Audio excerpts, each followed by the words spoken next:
Brilliant. And we are back with another Wednesday session of Survivors of Tarnstead. We are going to begin in our usual manner of introduction. First up, we have Blackheart as Carrick Marsh. Cronus as Archie Thal. Adden as Tilde. Marcus as Clovis Adalas. Sammy as Gifton Brockgren. Tobias as Caspia P.S. Steelshod. and you have me, Ali, as your friendly DM. Who would like to give the recap?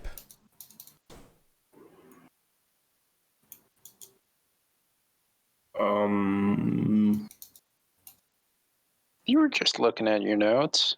Yeah, but after looking through my notes, they are horribly incomplete. So, Nobody? I'll do it. I'm sorry. It's okay. None of you pay attention. I understand. I'll remember this with it. What was that? Later. Ali will also remember this. Thanks, Okay. Clementine. Take it All away, right. Gifton. So last time on Survivors of Tarnstead, we finished catching up with the party. We managed to redo the interactions with Lady Gentle at the inn. The party went slightly different because Corvus left before the dancing and left before he met the king. Stenhouse tried to politely stop him, but let him go ultimately because Corvus said he just doesn't do good with crowds.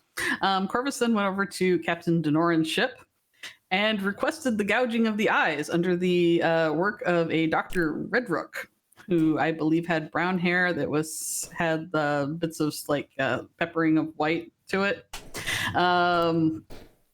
And he had to be awake for it, and he screamed a bunch, and the Denoran's ship basically tried to cover up the screaming.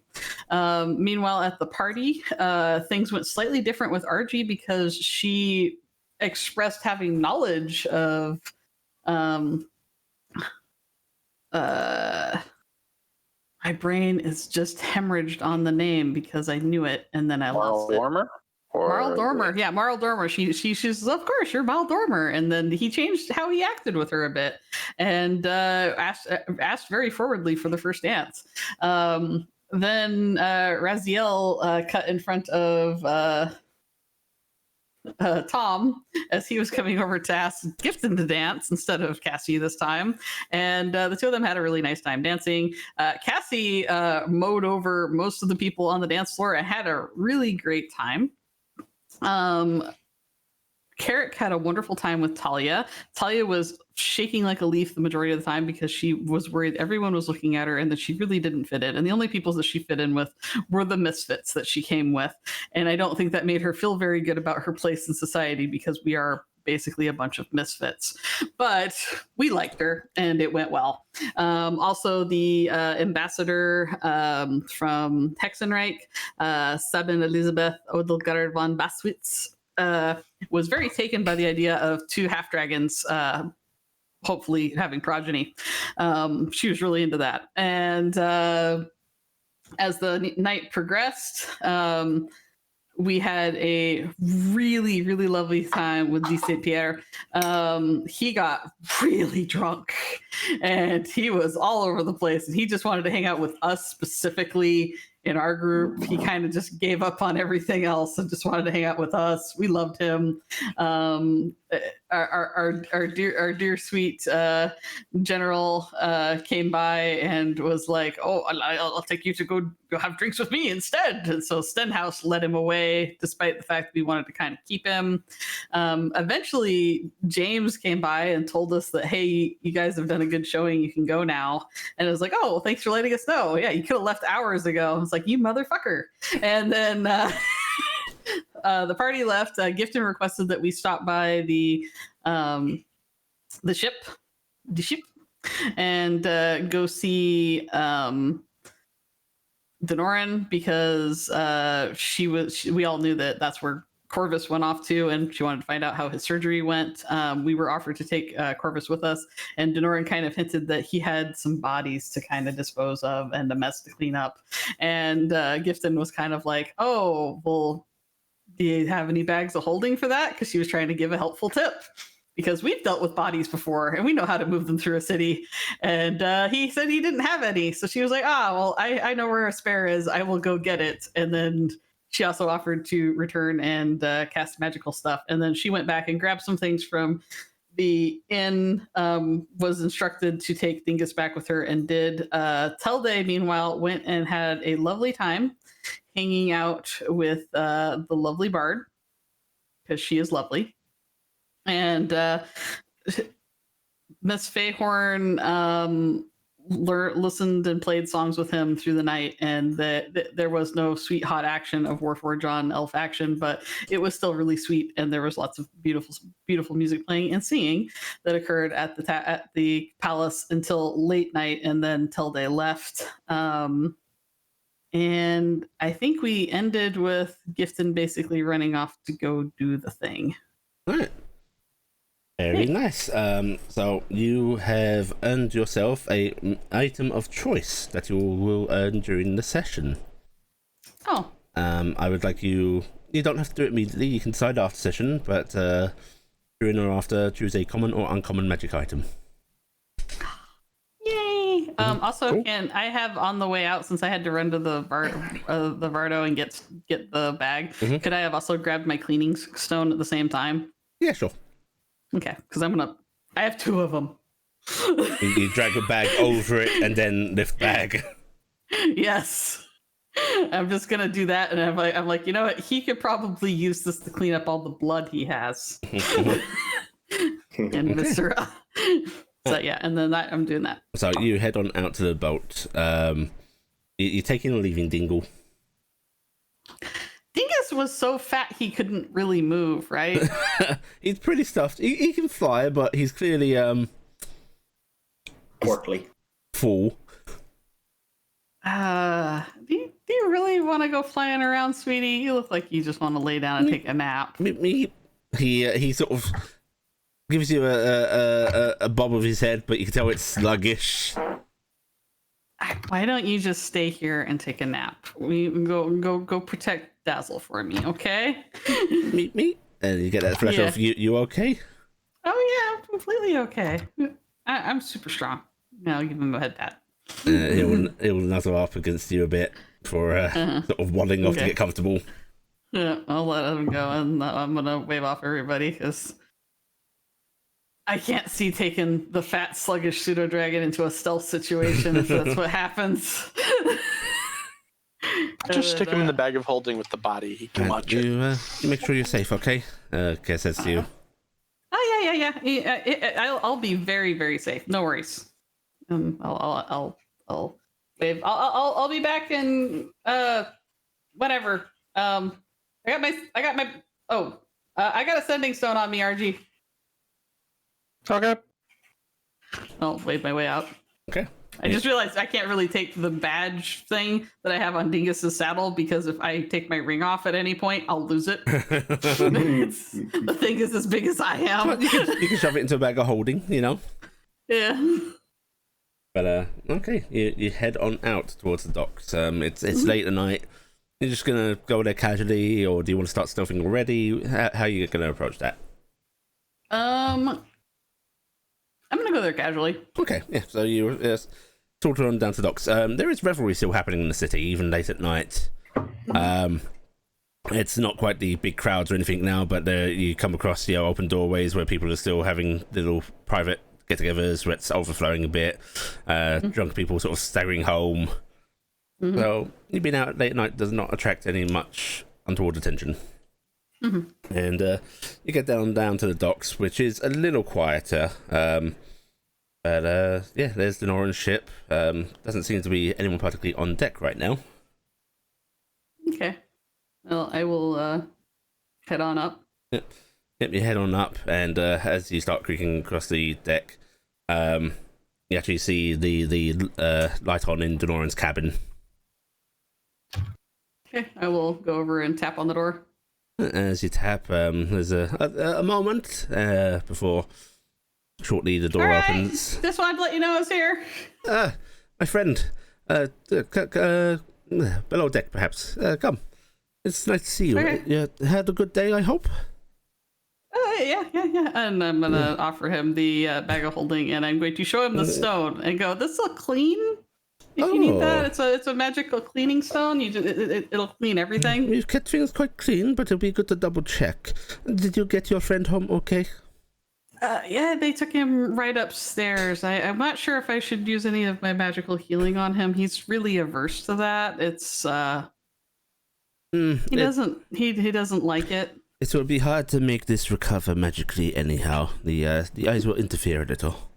Yeah, we tested them and they kind of absorb everything. Yes, which perhaps should warn him to try and avoid wounds to the face in future. Yeah, that would probably be quite bad. Yes. 6 vial of acid. Mishap. Right, well, yeah, and as he leads you down, you go down to the bottom deck, where there's just a lot of cargo and so on, great big boxes, and you see that great big lizard woman sort of just waiting down there, along with what looks to be a Druagar and another drow. Wouldn't she actually just like eat it all? I've never seen a Druagar. Yeah, it looks an awful lot like a dwarf in stature, but is far darker skinned, almost charcoalish. Clean shaven, which is also a little odd to see on a dwarven figure. We'll get. Oh, that's very weird. I will give a respectful part bow to all of them. Yeah, the Druagar nods. A little hard to tell his age. He's bald, but that looks also shaven. And there's some clear wear and tear on his face, but it's a sailor. That's not particularly uncommon. The other drow looks like to be a young woman. She's just got braided hair, sort of tied back neatly. She just gives you a little nod in return. The lizard folk does not really acknowledge much beyond just watching you. And right, Callista, if you wouldn't mind opening up, and lizard folk just nods, starts to push a crate aside, and then starts moving planks that seem to come out of place with a click. And inside are 3 covered shapes. Just looks like bodies covered with sheets. Yeah. And it's like, right, your bag. The opening large enough for these? Yeah, should be. I grabbed our standard bag of holding. I didn't use my little one, so. Yeah, I'll open it up wide, and it's got nothing else in it. I'll just kind of shove the stone out and kind of go. That's everything that's in it. So, right. Margot, if you take one end, Alicia, you take the other, and the Druagar and the drow move and just start hoisting a body out. And one by one, they load them into the bag of holding. Right, okay, good. Now, I think we will take a little mosey on, just down the shore. There's a little path we can take around the outer wall. Have you ever been to the wall near the shore?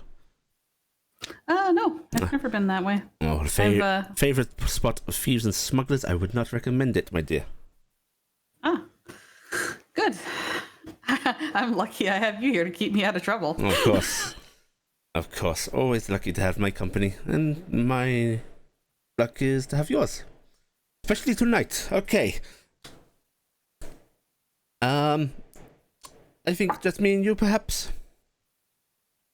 Sure, that would work fine. No. I can cover as many as can stay close to us. In that case, Morgul, maybe you'll come as well, yes? And you just see the Druagar nod again, and he motions for both of you to follow him. Okay. Right. So, what are you going to be doing after this, my friend? After this? Oh, probably going back to the inn to go to sleep. And in the more broad sense? I think we have plans tomorrow. I have an errand, and I think we're going somewhere tomorrow night. Always busy.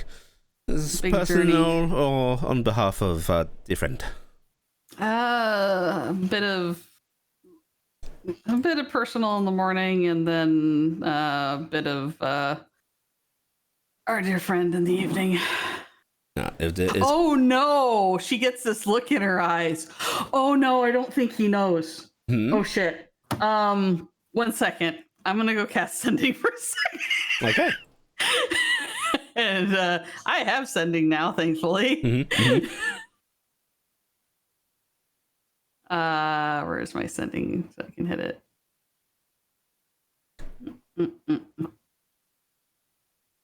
I don't think I actually need to hit it, but I have it. So.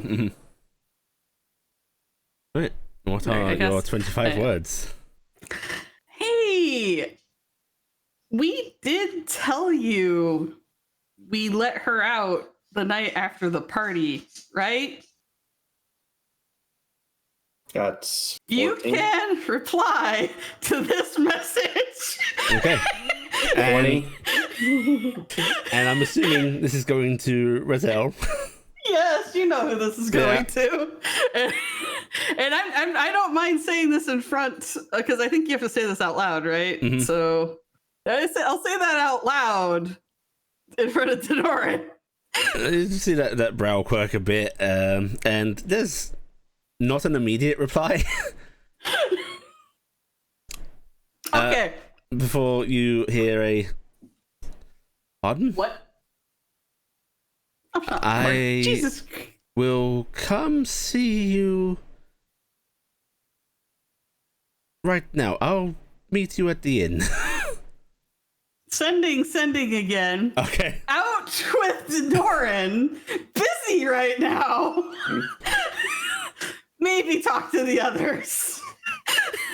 You can reply to this message. What are you doing out with Denoran? What are Oh you my up to? god, stop eating my spell slots! You know what? Never mind. We'll talk when you get back. Dude, spell slots out because I am right now. Alright, so Gifted is just gonna go. I was really excited about that spell, but I'm a lot less excited about that spell right now. Yes, once you have it, people want to use it all the time, including yourself. Yeah. Oh, that reminds me, and I'm gonna reach into my pocket and I'm gonna pull out. I have spare sending stones, and I am going to give him a sending stone because I have an allocated pair, so he can have one. Oh, marvelous! This was the one I currently had the songbird on, so I'm gonna be like, there. So in case you ever need me. I will make sure to use it only in the direst of circumstances, or if I am particularly lonely. Oh, you can always use it if you're lonely. Right. Okay. We are far enough away from the ship. Let's go into that anyway, and then you can do a little bit of magic. Yes. Yes, I will be able to dampen our sounds. Our footprints are going to go away, and we will be as the shadows. Marvelous. You do that. You do your part, and you see the Dolagar nod, and then he crouches down and starts drawing strange sigils into the ground. Which he then circles and promptly reaches out, touches you, and touches Norin, and you are now under the effects of both invisibility and pass without trace. Oh, nice. So we basically are double covering this up. Yes. But yeah, I was gonna try and get on someone's shoulder first, but I guess we'll vaguely know where each other is on the way. And you hear that sort of hushed. Okay, stay close and do not lose sight of each other. You know what I mean. In fact, with the hold hands, or do you feel comfortable? I will hold hands. Okay. You don't know if the Duragar holds hands or not. But Denorin seems pretty confident that he is in place. Yeah. And okay, he holds your hand and he leads you further along the water edge. No solid docks down here. You do see a few. It's a bit more rocky, in fact, but you do see a few sort of like crude platforms put out where people might fish or just do whatever business. But eventually, I'm using my free one right now, just so I have it. So. Okay. Eventually, you are led to the city's wall, where you are now led down the rocks towards the water. You can see that the water actually juts out a bit into the water, a sort of large tower finishing it off. But as you are led down the rocks, he suddenly turns in towards the rock wall, and you are pulled into a crevice. Okay. And you are led through what essentially looks like a dark, sort of hewn out tunnel. And it is very dark in here. No light whatsoever, but he does not seem to have much trouble with that. I do. Yeah, but thankfully, you've got his grasp. You do stumble a bit now and then. You hear him go, "Watch your step, it raises a bit here." I'm sorry, my kind don't see in the dark. Yeah, Mulgo, I hope you are still there. And then you hear a little on one of the walls. Okay, good. And after about 15 minutes of having to squeeze through this, you come out basically quite far from the city walls along the shore. Like, okay, right. The bodies already have weights on them. They should be fine here, or at least they won't turn up until we are far gone. Do you want me to fly out over the water and dump them? Oh, that would be very handy, yes. As I could just turn the bag out, right? It occurs to me that that concept would have been very handy at the ship. You know, invisibility, stealth suppression, just fly out. Don't think we needed to do this. I haven't had wings very long, okay? No, it is my fault. I should have considered this possibility myself. I didn't really think about that. Look at it Sorry. this way. We got to spend a wonderful little journey together. Yeah. A mini adventure. And what are misdeeds without a journey?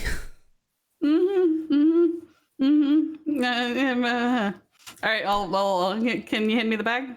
Yes, here. I do recommend you fly low. Not too much of a splash, you see. All right, and I will fly out. I can probably fly out like 120 feet over the water and do it. Easily. Or I'll make it a good solid 200, and then I'll fly back. My thing will drop off of them as I go out of range, but it'll go back on when I come back in. Okay, you are you still around here?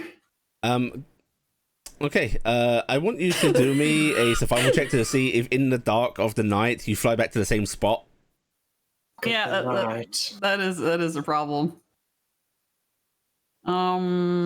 Survival. No, this is gonna be bad. You know, hiding a body should have been Corvus's job. Okay, you fly back to the shore. And you ask, "Are you still here?" And there is no answer. It would have been Corvus's job if you hadn't, volunteered yourself. I am going to burn another spell really quick. Okay. You gave him a sending stone. I know, but I'm saving that. I'm gonna cast Sending on Denora really quick. Your spell cost, your invisibility drops, but you're still under pass without trace. All right. I got separated. I'm not sure where I am in the dark.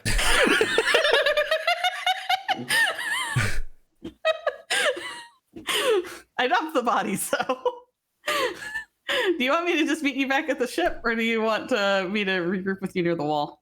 You hear a reply of, "Oh, for the love of, I hate invisibility. 1 second. Just head towards the wall. Look out for us." All right, I will start heading back towards the wall. Yeah, and apparently there was an order to drop the spell.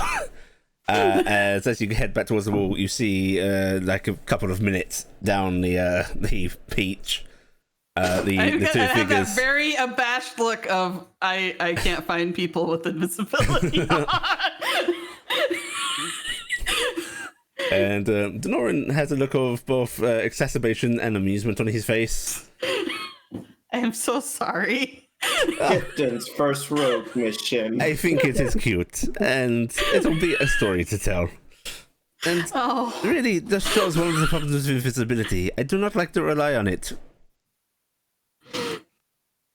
It probably would have been better if you guys had just kept it up and I would have just flown back to your ship. You know, we will have you plan the expedition next time. We're having a lovely night. And perhaps next time we meet and we have some time for a drink and a meal, I will tell you about the little invisibility shenanigans when we raided Carface's mansion. I do not like the spell very much at all.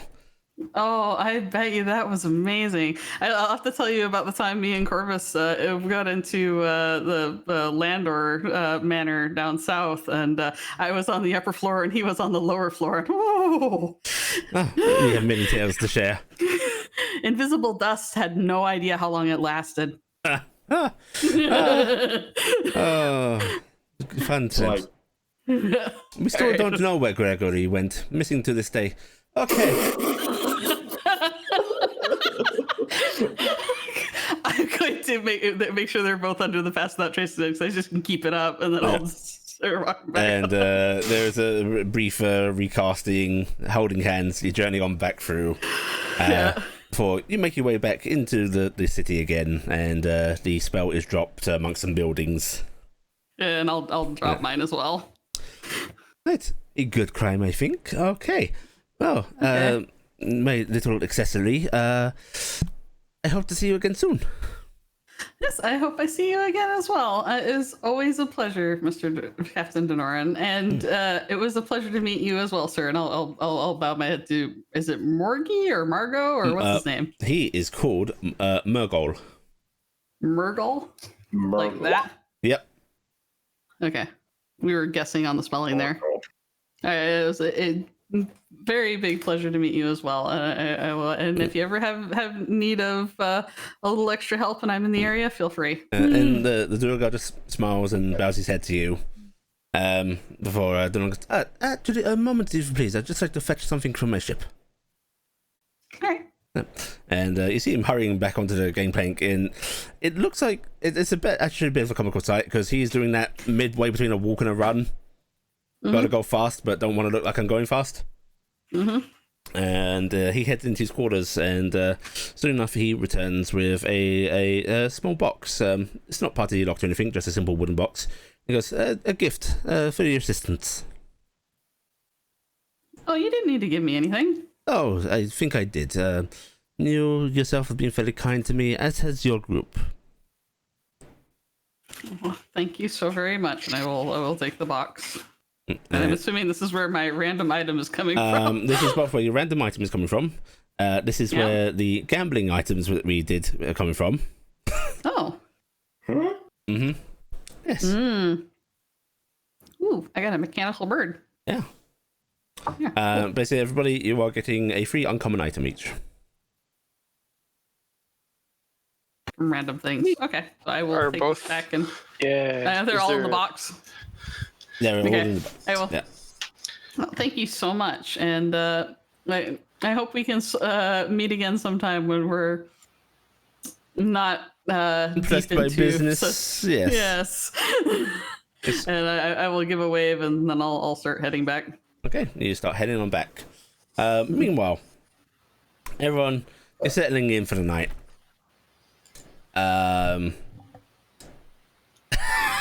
Me raising my hand doesn't help. Yeah. Yes, Carrick. I was just saying, where am I settling in at? You are settling in at Talia's, I believe. Okay, I was just making sure I didn't get kicked out. Yeah. No. So, Okay. okay. When let's see which one. Yeah. When there is a knocking on Cass and Argy, your door. Where's the second go? What's that? And actually get up, open door. There is. Sorry, I was muted. I was saying Cass is just going to go open the door. Okay. Well, you both head Cass up. doesn't. Cass, Argy, there is James standing there. looking like he had just rushed out of bed. He's in fact wearing a nightgown. Cass is backing up, neighing at him. He Actually pretty pretends close to to you. sleep. Yeah. No, Archie's he doesn't fine, pretend to actually. sleep. He enjoys sleep. It's a Are hobby. you just gonna flatly look up and down and go, "You're not getting into bed with either of us if that's your idea"? What? No. I just. She'll immediately put out a shitty urine right after Oh, that. God. No. I got a sending from Gifton talking about letting. Get in here before anyone sees you. Oh, they're all asleep. We're in the inn. Upstairs. It's fine. He'll step on in. Okay, which Telde, were you in the hallway? Yep. Okay, you saw Depending on what time it is, Raziel yeah. appear out of thin air and Hello, knock on sir. their door. And Raziel actually starts a little bit, which he must be on edge to actually be called off guard. Why are you in the hallway? It is a convenient place to stand.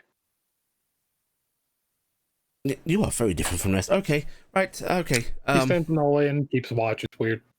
Like, useful, but weird. Good evening to you, Telde. Oh, morning. What hour is it? Okay, morning. Yes, I got a sending from Gifton. Something about letting her out tomorrow? Oh, get in here. Oh! If we're following the timeline we had last time, this is the point where things kind of went to pot and we rushed over to release her. Oh, okay, right.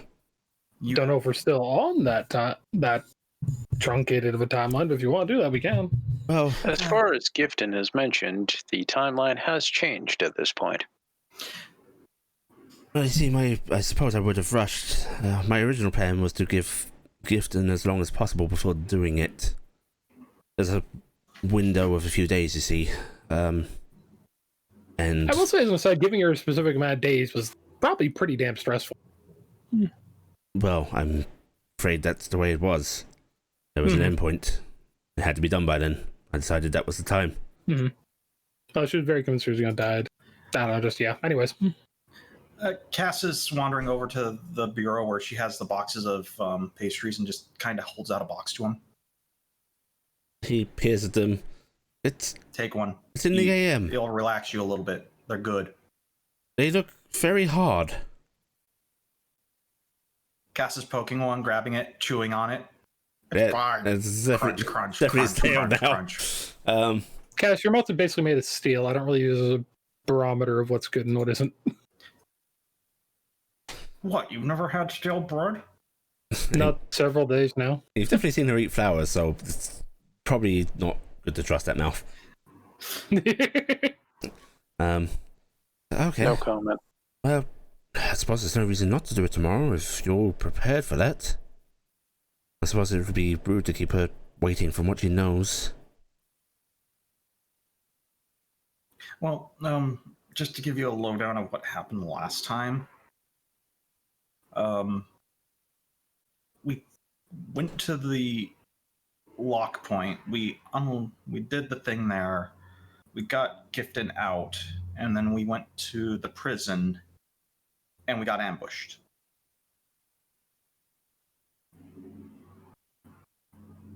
By A bunch of angels from everybody. because of prior offense. Yes, I think Michael helped them track us down. Then there's a chance of that repeating. That's why I'm letting you know. That way you can be prepared for it. Last time we threw down with them, we took down one before Hea was released, and then Hea kind of stomped on everyone. I will say at this point, we're not going through the end of the friggin' world, though, so they might not be as quick to react to us being there. Because they're already out and about at that point. They raised wind into the damn ground. And then there was also one angel who was particularly bitter about you. No. Yeah, he said he would hunt down anyone who had worked with his traitor brother. We had mentioned that to him. So. What did he look like exactly? Is this That's the guy with the mask on his hip? Remember, Right. square face, square jaw, blonde hair, I think. Lucy? Really Yeah. kind of pretty, Okay. except for the homicidal maniac eyes. Well, frankly, Lucy? yes. We had a falling out. No big I deal. mean, his name's Lucy?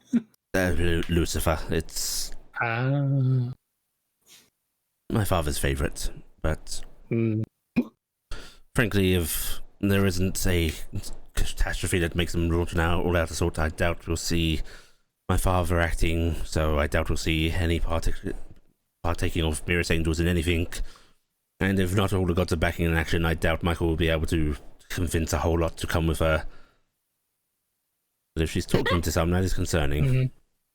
Well, I will say this. At the end of everything, Michael turned on the angels that ambushed us at the door.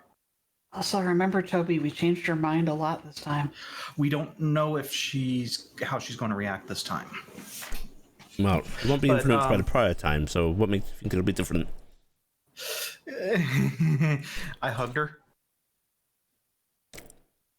Best line ever. You hugged Michael. You Yes. might want to say that you changed the timeline this time.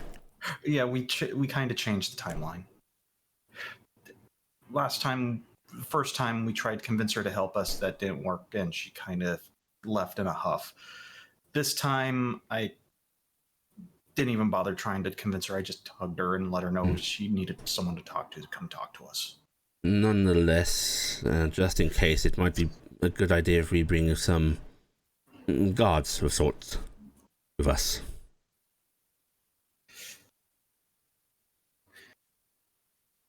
Well, Klopp came with us last time, and he kind of wrecked shop on them. It's a fierce creature. I'll talk to Denora and see if he can give us some backup. If we end up doing all that crap, doing the fighting again, I really want to try and keep that site this time. That's in character. You got a scythe from a Immor Angel, I assume. They're the only ones that carry those. I will say this about him. He did not look like he wanted to be there. I doubt it. They I don't don't. think Howland probably won't be there. The Immorlots do not take pleasure in reaping. Still, that scythe, if you... He pauses, opens his mouth as if that's going to long explanation, then just shakes his head. Never mind. If it comes up, it comes up. Carrying such a thing is dangerous to the mortal soul. Well, I suppose with you, that might not be much of a concern.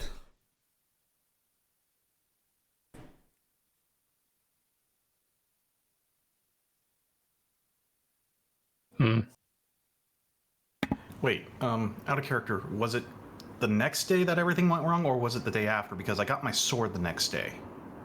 It was literally the next day because we basically it was that night. You went and got your sword in the morning, and then The day after the party is when Tilday went and met. Yeah, Tilday did all his it was stuff. the next day.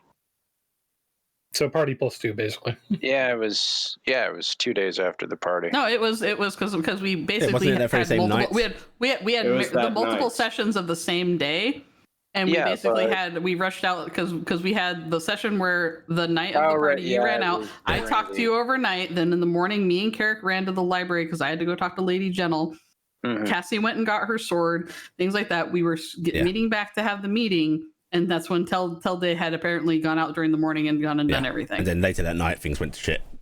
Yep. Yeah. Okay. Because it was at sundown when that's why he Yeah. was so bright on the horizon. Well, I got that messed up just because the It's fine. extension Yeah. it had wrapped up at a night time. Yeah. Well, I suppose... What? Gifted mentioned she was off with Denoran? Do any of you know anything about that? She mentioned she had her summoning stone or her stone with her, but that's about it. Her radio. I hope she's keeping out of trouble. It's not like Care's not in the room down the doubtful. hall. Yeah, Care's off it, currently sleeping. Well, you might be trying to sleep. Well, I mean, also, the two of you were with me when I told Denoran I was going to bring back a bag of holding with me and that I could help because you were all right there because you were getting Corvus. So you heard what I was doing. Except for me. Yeah, RJ will actually about to go, oh yeah, I think she's helping with bodies. Okay. Well, I trust her. She'll keep out of trouble. I'm very much hoping. Yeah, about as much. I think she'll keep up as much as any of the Ursas can. If we try and jump to help her, we'll just end up probably revealing it and screwing it up. Yes. Okay. In that case, I am going to go home. If you could have her just send me another message, let me know she's okay when she gets back. Okay. And if she doesn't turn up in a sufficient amount of time, go find her and tell me. Okay. Okay. Right. Good night, ladies. Telday. Sir? I recommend try sleeping. It's enjoyable. No, sir. I serve function here. Well, function isn't everything in life.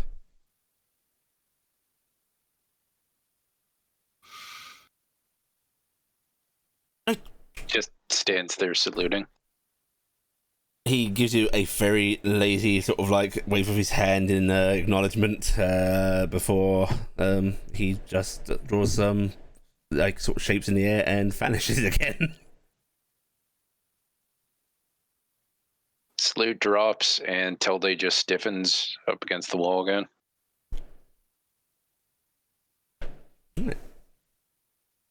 About an hour later, Gifton, you all turn. Carrick comes back. No, Carrick's not coming back. Oh. Yeah. Yep. Ever? Mm-mm. Mm-hmm. He's tied up in the basement now. She's keeping him. Mm-hmm. Okay. You come back, Gifton.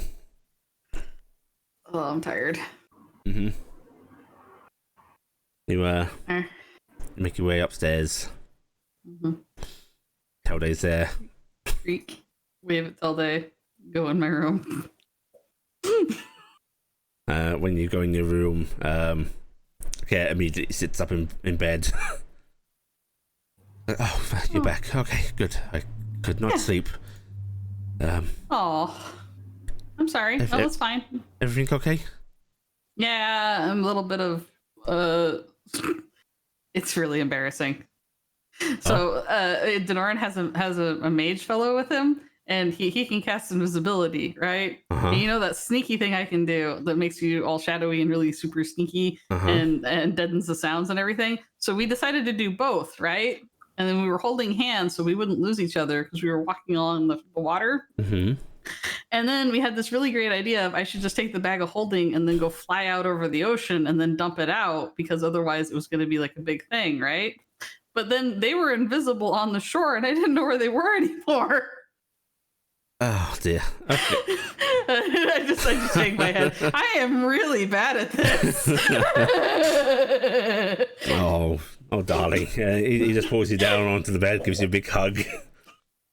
And then we realized after I should have just flown back because we didn't need to sit there forever for me trying to find them. I could have just met them back at the boat. Well, I think it's a good thing that you did not have the mind for a criminal escapade. Yes, I don't think that I'm the kind of planning sort. Complexities aren't my thing. All right, well, let's go to bed. Yes, okay. RG, Cassie, did either of you actually stay up? Yeah, Cass did. I mean, more than likely by that point I was probably done my trance anyways, so Yeah. it's probably right around the point of being up anyhow. No, you'd have to resume your trance, but yeah. Yeah. Telday would have thought me though. Telday saw you. I'd say with RG's perception, unless he actually wanted to try and roll a stealth gift and Oh, I'm not trying to make a lot of noise coming in. I'll be honest. So I will roll that stealth roll because I'm not trying to wake everybody up in the early AM. Mm-hmm. I don't get advantage right now. She doesn't even beat my passive. Yeah. Oh, yeah, you do hear her come down the hall when you hear that click of her door, RG. Mm-hmm. Are you just gonna quietly get up, like, and go, everything okay? Gonna lean out the door. You gonna open my door? Well, I mean, if it's as you were coming down the hallway. No, you hear the click of her door, her going in. Okay. Yeah. Okay, she'd actually then quietly come out to knock quietly. Oh no, it's the enemies. Oh no, you don't think you just spotted, right? No. It could be a guard. And you see Kerr actually sort of rummaging around under the bed, and you hear his sword being dragged along the floorboard. Is Dazzle and Hey, the two dragons are fast asleep. Okay, Yeah. so I was like, as they're hearing, They're like a light. Dingus trying to do something. So Which Dingus is actually sprawled out on his back, wings sort of splayed out. All right, I'm gonna let Kerr get the door because he's my big strong man. Kerr moves up to the door, and RG, it sort of cracks open slightly, and you see Kerr's eye staring out at you. So I was just gonna cock an eyebrow and go, Gifton's back, everything go okay? Oh no, this is just RG. Oh, okay. We're going to bed. Yeah, we're gonna get some sleep. Everything's okay. Everything okay with you? Why are you up? Are you trancing right now? I mean, I was, and then James suddenly appeared in a tizzy and knocking on me and Cass's door, asking, "Where's Gifton?" She sent me a sending. I told him that it was fine. You do that at the end of everything that tends to panic people. When was he here? A little bit ago. I just haven't bothered going back to sleep. I was waiting to see when you got back. Oh, okay. Did everything go okay? Did you tell him? Yeah, it went fine. Okay, cool. No issues. We gave him some basic information about just, we had fought stuff before there. We mentioned we had apparently seen one of his brothers. He told us which one it was. And then, just mentioned that we might not get that fight because, they're not as on edge or actively burning a city to the ground right now. Okay. Weak thumbs up. So, but we're on track then? Do we know what time we're going tomorrow? Because I still got stuff in the morning. Not sure on that. I think he was going to wait and you wanted you to send him another sending. And then when you got back, to let him know you were safe. I can't do sending now, can I? Cass can't do sending. I learned how to do it today, and I think I've cast it 6 times. Well, that's what happens when you decide to be able to pass messages along. Fine. Do you remember that time we poked other mages to do it for us? This is your fate now, my dear. I'm not preparing this anymore. All right. Oh, Well, anything else I should tell him? I'd like to only do this like maybe 1 to 4 more times. Nothing I can think Actually, I've got a hard stop at 5 times. Just saying. I mean, no. Disconnect there. What'd you say? Nothing I can do, or unless he comes up with something else. All right. Gifton is a fucking cast sending again. Okay. By the way, were you doing this with the door open? Just I don't know. are you standing in the hall, leaning in? Or? I think RG's in the hallway leaning in. Well, given Karen only cracked the door open, I think. Yeah, so the door just opened a bit. Just wanted to confirm how much I would you're be hearing able everything. to easily hear. Yeah. All right, well, I guess the spell again. Okay, so I'm casting sending. All right, what's your message? Hi. Brought up back to sleep. Was told to message again. I'm fine. Got lost briefly. Can't see in the dark.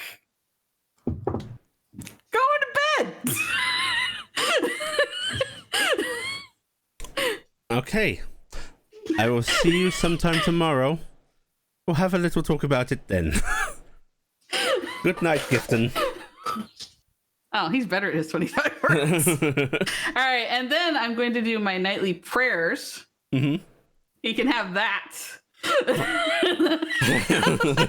Spite.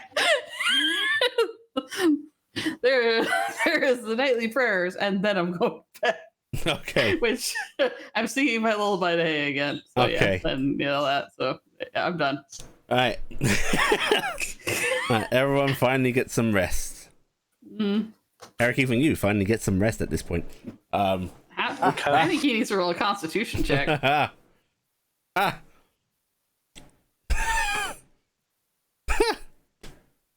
Okay, and DM is amused. More DM is amused. Oh, Carrick. He was shy. It's okay. This happens to some boys. It is literally my worst save. Hey, she is definitely a really fun companion.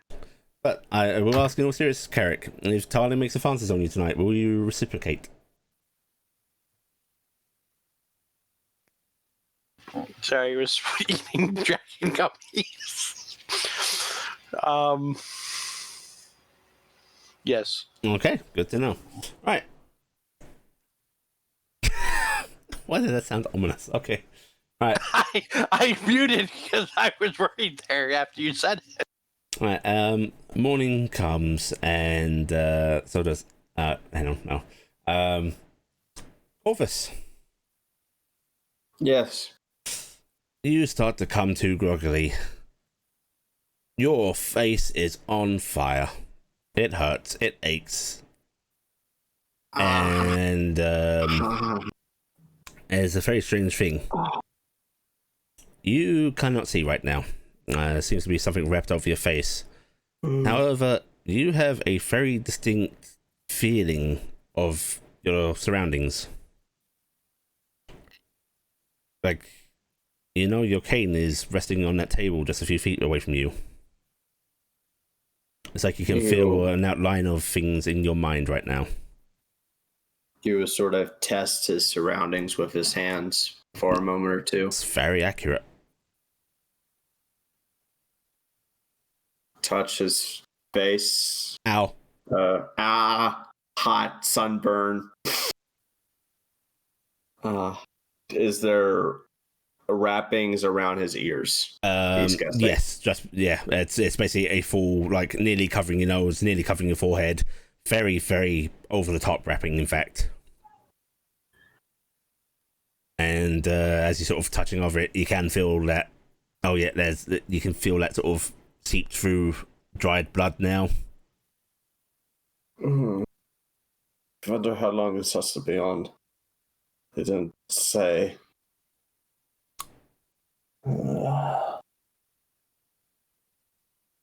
Maybe a day. Since that will be wise. Not to oversaturate senses, I'm guessing. That would be helpful. RG, you've been up for a bit now, because you're chanting. You do hear mumbling coming from Corvus's room. Archie will get up, just go over, knock, and go, "You awake in there?" Yes. Come in if you wish. Corvus will be sitting up. His head will kind of be sort of looking around without looking. He's sort of tilting his head back and forth, getting his bearings. Archie will open the door, walk in, close and go, "You okay?" Yes. Besides the throbbing pain all over my face. I mean, that kind of happens when you spoon your eyes out of your head, but yeah. Yes. What did I see with Archie? Just you see, an outline. It's very hard to put into words because it's not like you're seeing the exact shape or even an outline right now. It's just, you know, she's there. You know her fake approximation. You know her fake reach where she's putting her hand. It's like a sort of ethereal imprinting in your mind. He'll look towards her. No one didn't say anything about how long the bandages have to be on. Did he? Not anything I can recall. Out of character, is there anything Nope. I'd recall? Okay. So, I mean, out of everybody, you're the doctor. Yes, and if anything, you don't want to expose any raw wounds to prevent any healing, so I would guess to leave them on for a while. Probably a good idea. Yes. Surprising. Everything has a vague outline. I was about to ask if you needed help walking around or if you could do spooky I wizard shit with don't those, but think I need any help walking around. I see where my cane is. I see where you are. Details are fuzzy. Like I don't see individual strands of messed up hair, but I see you Wait, standing there. Yes, it's like you wouldn't be able to describe anything right now. You wouldn't be able to describe color, exact shape of things. Silhouettes. They're silhouettes. They are silhouettes of what's around me. that's weird. Almost like Yeah. visualized sonar. Yeah, it is a little bit. But it seems that I'm functional at the most part. It would be interesting if someone gets injured. I mean, I think until the point you can see, I think probably magic could be able to handle it. Yes, I assume so. Is it Give- morning? No offense, I don't trust you with bandages, much less a knife right now. Yeah. Is it morning? Close enough. Okay. How bad do I look? Just visually speaking, if I was to walk downstairs like this, Compared to normal, or compared to I was normal, yes. I was gonna say, is that an in-character question or out of character? RG and Telday, like most, he looked a little disheveled because he was basically put into bed with his clothes on, hair's mussed up and such. The bandaging on his face is very much, you know, that reddish brown. Yeah. Oh yeah, it looks pretty damn heavy. Like, you're not particularly a medic, but you think that should probably be changed.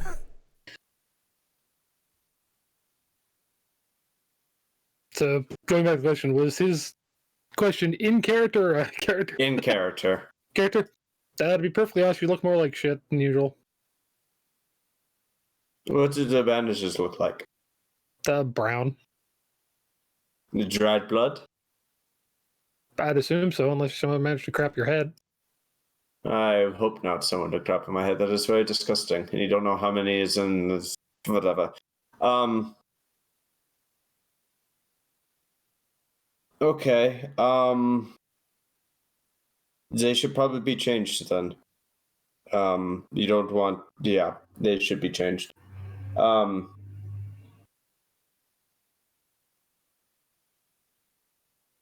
Nobody against someone who might actually be able to help with medical stuff to do that? I wasn't. Pretty sure I don't think you trust me with bandages, all things considered.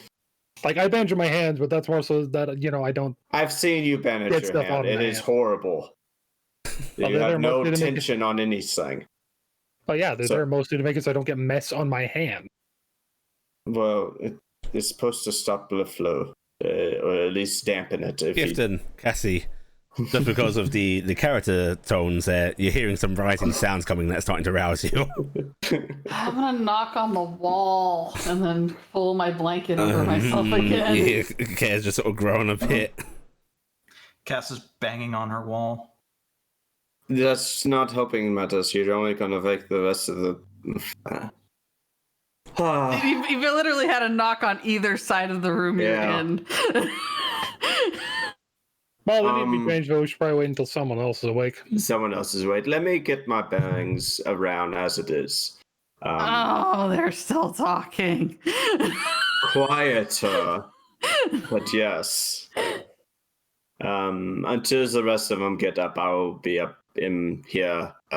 Maybe I can get some of the supplies prepped and ready. Yeah. Exciting times, Archie. Interesting, at least. And he will stand up, walk over to his cane, and then walk over to his satchel. Okay. You step through the little study. It's not because you can't air quote see, but you can't see. Trusting a different sensation and well, frankly, a different perception is a little hard to Learning. do. Yeah. Learning curve. Because you're kind of trying to override that mental thing of no, I don't can't step in, see. or you I can't see. Yeah. But yeah, you're able to do so.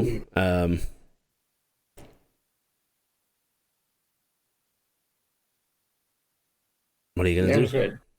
He'll slowly go over to his satchel, get it laid out on the table, open it up and see what's inside.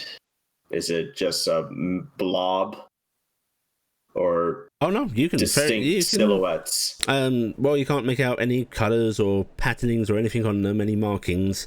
You can see the silhouettes of things in there. He will reach in and grab bandaging,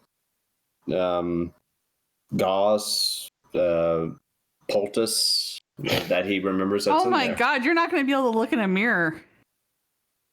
Yeah. Yeah. But Still the eyes see make all it so the- you can't see in a mirror at all. Well, the only time I've ever looked in the mirror is just this shave. So, Mine was an out of character question. yeah.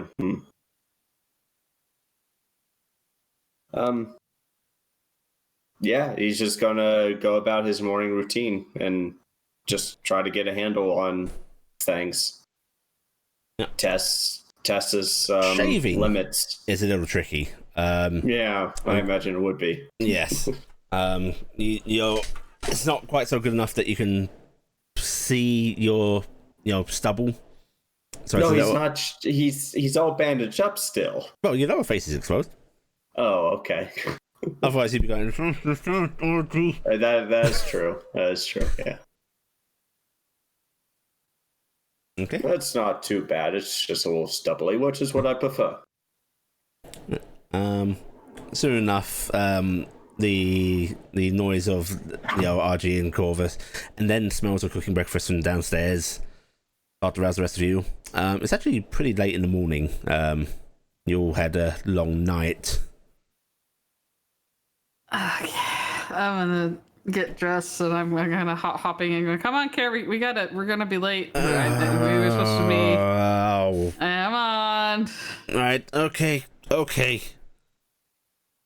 He says, not getting up.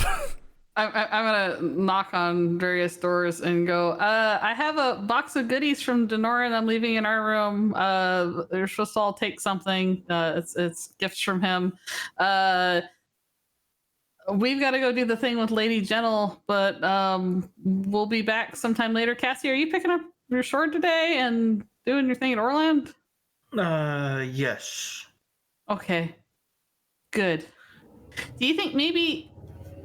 Nah, never mind. I'll see you later. I'm gonna grab my walkie-talkie and I'm gonna grab Dingus and hand Dazzle to or motion for Care to grab Dazzle and go, we're going to the library. What were you gonna say, Gifton?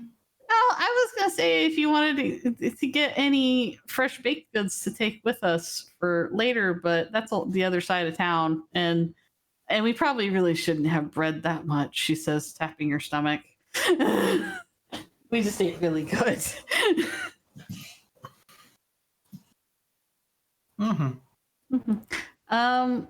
Corvus, are you okay in there? Yes, I was. Before you leave, do you have a moment? Yeah. What? If you would come in. Okay, I'm gonna open the door, and then your eyes bleed out of your sockets. Yes. Make sure you get on the floor. Yeah, He's on the ceiling staring down at you. Oh no, this is what I expected from Corvus at this point. Dinosaur. No play. Hello. Good morning, I suppose. Sorry for the early arousal. It's fine. Are you doing okay? Denoran said magical healing might not work very well on your. I expected as much. If you don't mind, you have daft hands through your working with seamstress and whatnot. I was wondering if you could help rebandage my head, if it's not too much to ask. Oh, sure. I did a pretty good job teaching your nephew how to bandage. Well, yes, that is true, and that's why I wanted your help over I will. someone else. I will help him rebandage. So, Okay. I will do that. You take the bandages off. Ooh, gross. Yeah. There's that minor moment of that tugging against flesh with the dry blood. Yeah. Sorry. And you're keeping your eyes closed, Corvus. Yes. Okay. Yeah, there's some definite incisions. It's not nice gifting. You want to cover that up real quick. I'm gonna cover that up. Yeah. They didn't do a very clean job, Corvus. This is expected. I'm gonna use his alcohol or whatever stuff and You wipe can clean him that up. in. Clean him up Oh my god, it hurts. It's not as bad as what I experienced last night, but it still hurts. Next time use acid. You want me to clean this up though, right? Yeah. You hear a yell from downstairs, Sigrid's voice. You all better not be doing anything untoward up there. What? Define untoward? Give her like 5 gold pieces. Here. And he reaches into his pocket and pulls out a handful of coins. It's like, All right, I'll take 5 platinum pieces from you since you can't see color. no, he's yeah, well, his eyes are closed. Yeah. His eyes are Back in a few closed. minutes. I keep losing connection to the server. Yeah, I've been having a little bit of a drop. I don't know if Let's switch another server then. 1 second. Okay. Server settings. It might be because something's happening on the West Coast. We were West central. Coast. Right. Central. Any better? Platforms. All right, it's very intermittent, so we'll find out. Yeah. Oh god, this is terrible for me. And 1 second. All right.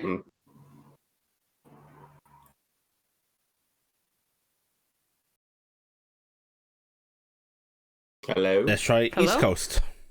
East Coast. East Coast. East Coast. I'm okay. I'm good. Looks all right to me. Sound fine. Seems fine. Okay, Seems let's good, go. All right. I'm gonna go. Please. What's untoward? Illicit. Just give her 5 That's gold. a really big word. Okay, but Gift and Listen, if you're stabbing anybody or doing anything you shouldn't be, stop. I'm cleaning a wound. You're not getting blood places, are you? No. All right. Okay. it will be cleaned. So you are. Mostly on himself, probably. You're gonna get you people kicked out. I'm doing very that part clean. downstairs.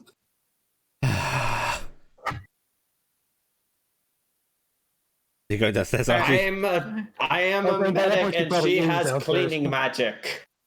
I don't have cleaning magic. What are you talking about? Archie, an exacerbated Sigrid just gives you that sort of eye of they better not be doing anything. RG just showing. To be fair, more than likely, any of the blood they're getting on anything is probably on his own clothing. Because he was sitting in a chair on the other end of the room last I All saw. right, I'm gonna take the money that you've given me, Corvus, and then I'm going to go downstairs and I'm going to drop the money on the counter and go, "Hi, he wants me to give you this, but I was cleaning something that was already bandaged elsewhere." Does he think he's bribing me? I don't know. I think it's an apology at this point. It's about the right line. I put the stinky medical medicine on his owie, and that's why he's crying like a baby. I'll put it towards yours tab. Okay. How's that doing, by the way? You're still in the positives. Don't you worry. All right, Sigrid, thank you for being the patron saint of adventurers in your tavern. I am most certainly saintly. Yes. Okay. Yes. All right. Are you all going to be having breakfast? I would love to have some breakfast. Okay. Is this coming up, or are you all coming down? I'm coming down. Okay. My husband.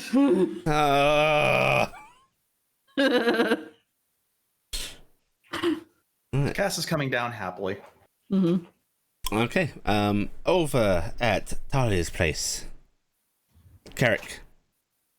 Yes. Something is like rubbing against your face. There's a thump against your face.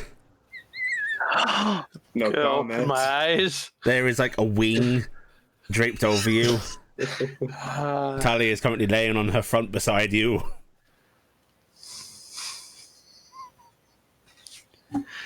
Well, Wing blanket. done this to anybody else? Is she asleep? Or She's is still she asleep. how early Get up is and it? make her breakfast. It's about 10 a.m. or so. Okay, yeah. I'm gonna get up and go see if I can make breakfast. I do not know what is kept in this house yet. You remove yourself from under the wing and you creep on downstairs to find the kitchen. Not a lot in the kitchen, unfortunately. The cupboards are rather bare. There's a bit of salted meat still hanging. There's a bit of bread that looks like it's definitely stale. Wow. There's a few pieces of fruit sitting on a bowl on the side. Do I think I could actually make something from what I can find here, or am You I could gonna have make to go? a stale salted beef sandwich with apples. I could probably still somehow make it taste good. Probably. Damn it! I don't know how I'm gonna get yelled at. So yelled at. I'm gonna go back upstairs and very carefully wake her up. You hear that just sort of. I was gonna make us breakfast, but I think I need to go get some stuff. Breakfast. It's early for breakfast. It's 10 o'clock. Ish. It's what? It's about 10 in the morning. Oh, I should have the chapel open. And she suddenly starts up in bed.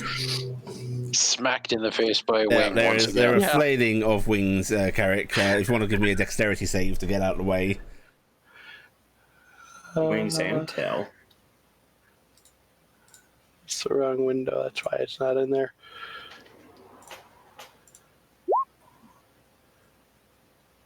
Okay, yeah, you definitely dodge aside as a wing tip nearly takes your eye out. Hey, what a match half Yeah. corpus. And she gets up with sheets dragged up with her, and she starts quickly trying to get dressed. Oh god, I don't normally oversleep. I don't normally oversleep like this. What can I do to help? If you that bit of toast or something.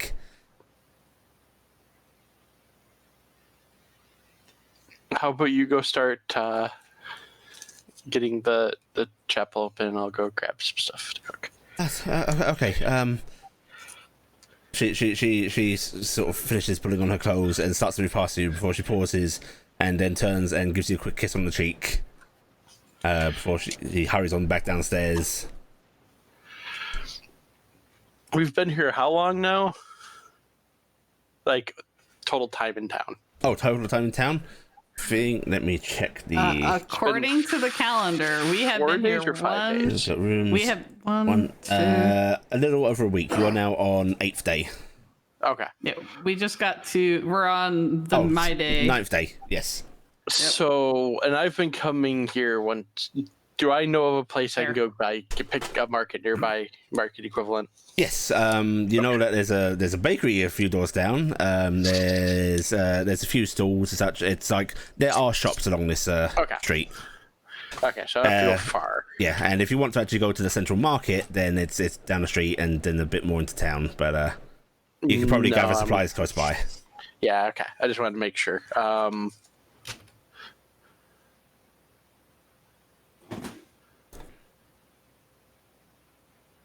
Going to go and start gathering, I'm gonna get a little. I'm not gonna get just enough right now because there needs to be food here. You're gonna restock a cupboard. Yes. How much? I'll tell you, if you spend 5 silver pieces, I will let you restock a cupboard. Unless you want to get any particularly fancy stuff. I'm just gonna spend a gold because I know I can convert stuff, but right now you want to spend a gold and you get some fancy goods as well. Yeah. Okay. And going to do a little. Sorry, the dog just ran up the stairs. Hey, if you want to spend another gold piece, there is a little fancy import store that seems to be selling these dark bars of chocolate.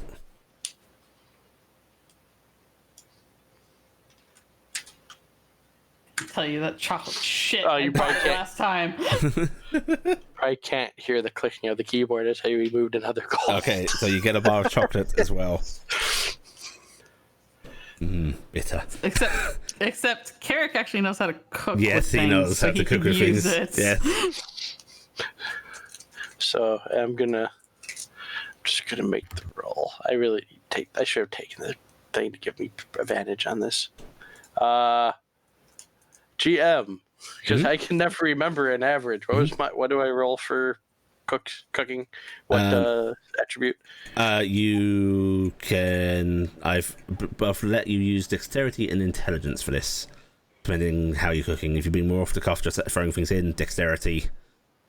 If you're trying to bake, I'd probably call for intelligence. I'm not gonna bake. I'm not gonna try to fight Millie. That would be bad. So I'm gonna use Dex. Because I justify Dex with all the chopping and such as well. So you know. So 19. What are you making? You bought the ingredients, so you can decide.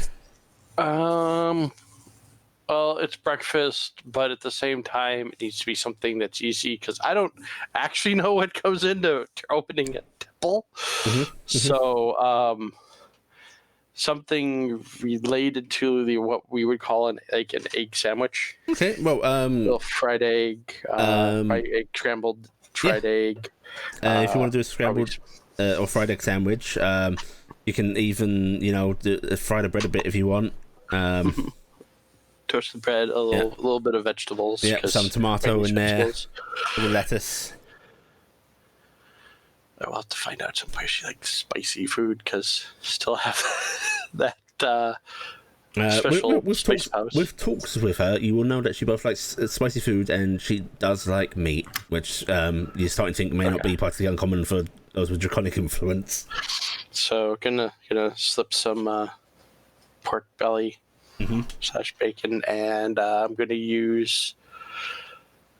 I cannot remember what the stupid thing's called, but I know I carry it on me. Heward's handy spice pouch, so I can make it a little bit spicy too. Okay. Right. And then I'm gonna walk across the street because, as far as I know, I've not heard her come back in. So. Yeah, so you head out the door and basically walk, 5 feet next door to the actual chapel itself.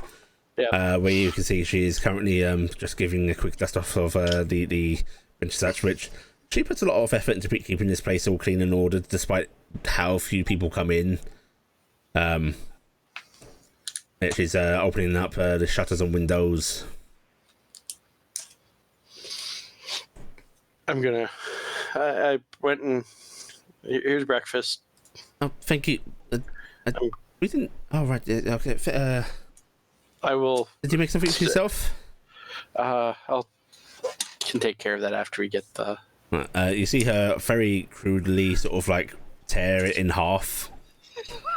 which causes some running of yolk, which she her eyes widen a bit. She quickly holds that half of it out to you. I'm gonna take it from her. For licking her fingers and starting to eat, and you can swear her eyes roll back a bit. And she's like, "Oh my god, that's so good." I restocked your kitchen a little bit. Thank you, Carrick. You're welcome. No. Let's get everything finished up. And she smiles, and she'll eat her sandwich with you, and you can help her get things in order.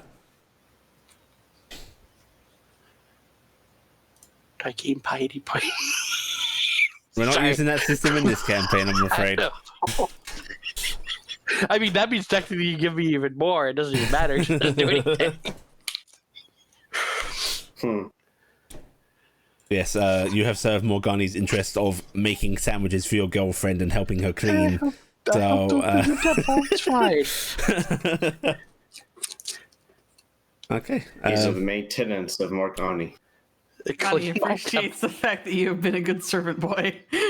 But a little while after, you actually see this small old lady that you've seen coming in a couple of times. Seems to be one of the actual regular Morgani goers. And Talia looks at you and goes, "Okay, I should get to work, if you can call it that." Okay, I should go check in with the rest of the group and make sure they don't think I disappeared on them. Okay, I'll see you later. Yes. And she smiles, and she actually pulls you in for another hug. You sneak a kiss. Yeah. She blushes a bit and gives you a little wave. I'm gonna head back. Everyone on the block is going to be talking about Talia's new boyfriend. As you give me a perception check as you leave, actually, Becky. Oh God. Here's that one coming. Oh, never mind. You see that little old lady with those thick glasses, like enlarging her eyes, beaming at you. A sort of wide smile on her face. Great. Next time I go to Millie's to pick something up, I'm gonna never hear the end of it. He's actually knowing by like she's not gonna know who it is. She's be like, "Do you hear?" Don't know if I should say something. Yeah, heading back. Okay, heading back to the tavern. Alright, at the tavern, you've all managed to eat up, have your breakfast and such. Gifton, it's nearing about time to actually head off to Lady Gentles if you want to try and keep the original meeting. Oh yeah, I'm rushing over there a little early because I mean there's no reason not to. She knows I'm coming, so. Right. As you start to head out the door, you actually see Carrick just coming down the street. I'm gonna wave at him. And Carrick, you see Gifton and Kaya giving you a sort of waving greeting. Gonna wave back.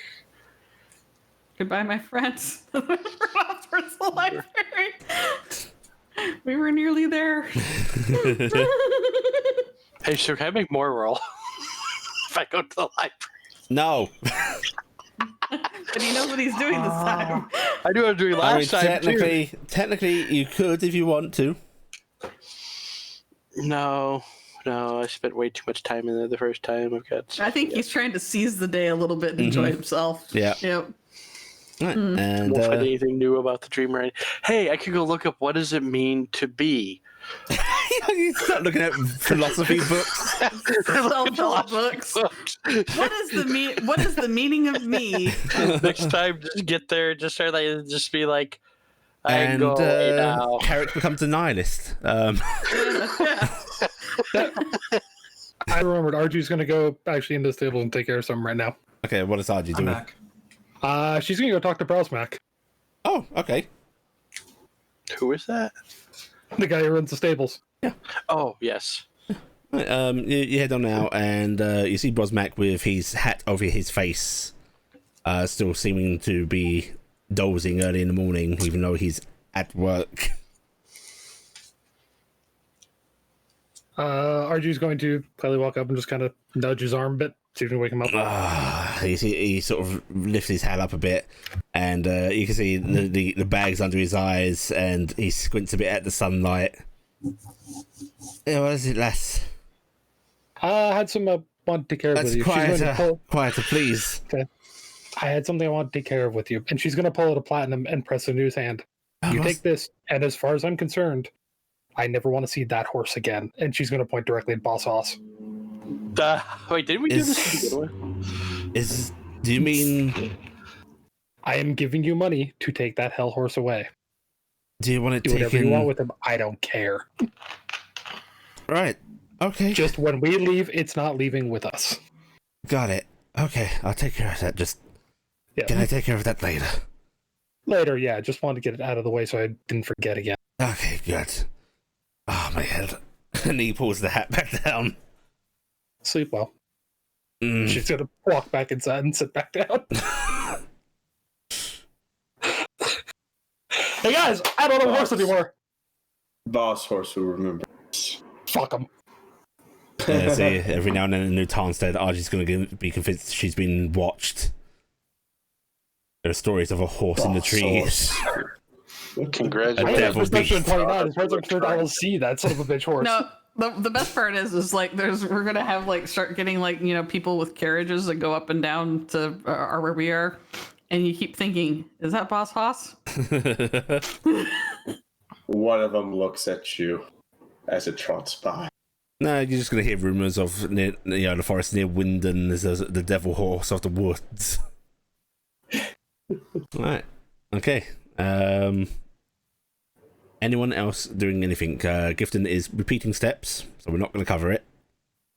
I'm going to repeat what I originally should have been doing, which is finish the process of getting those items, which was the thing that I should have been doing today. Yeah, so you're going to go out and about, start gathering stuff up. Yeah. Cassie, you're going to go get your sword. Yes. Yep.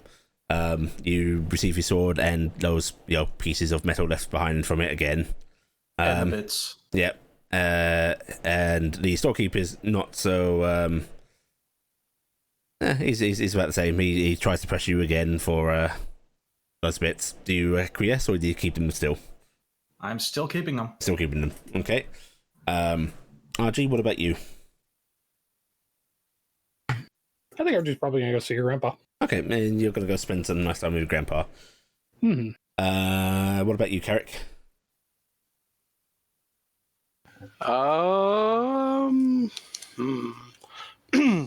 Gonna wait.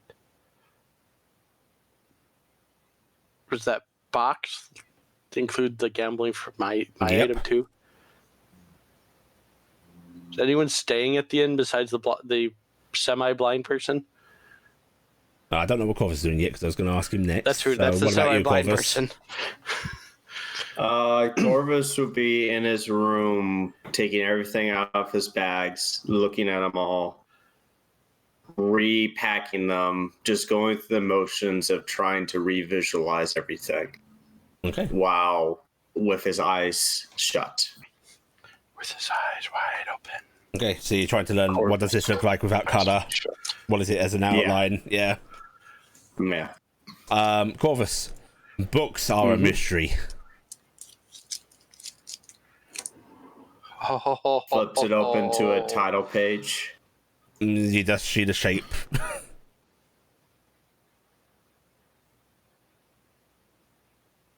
Oh. There was time enough. There was all the time. There was all the time. Free books for Carrick. And Corvus, you really love reading, right? Yeah. I actually want you to make me a wisdom saving throw right now.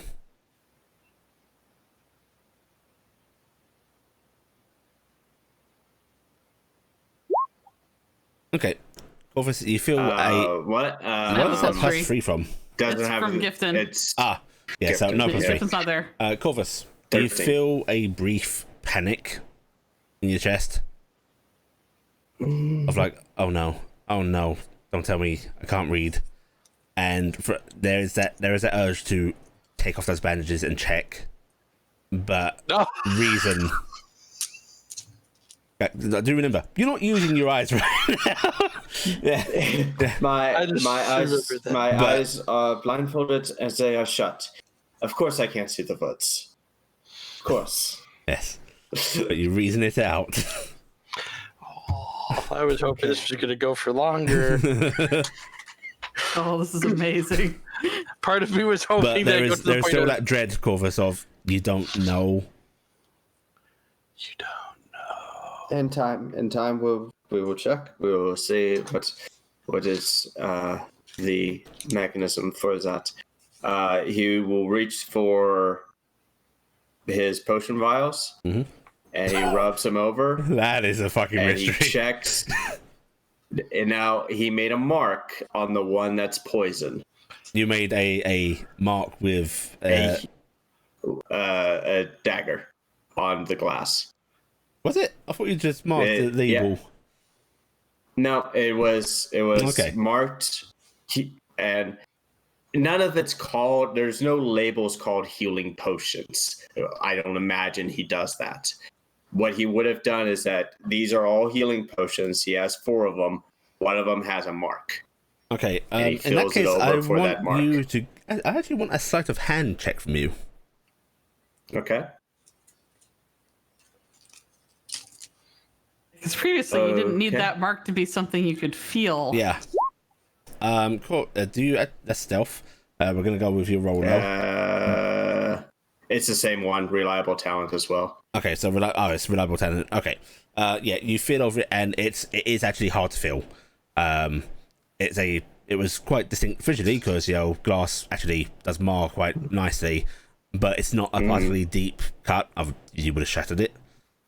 Yeah. So it is very difficult to feel, which is a little concerning, but you do find it. Okay, there's always that one there. I'm gonna have to make that one a little more distinct in the future. So it would be interesting to see about making more. How's that will work? Smells will work for the herbs. Distilling is just time and effort. It shouldn't be that much of a problem. Okay. Okay, so you're spending time going through everything. Yeah. Okay. Yeah. So what Corvus is in the Encarric. In the room that you stay in. The question actually to Gifton is she put the box in her room?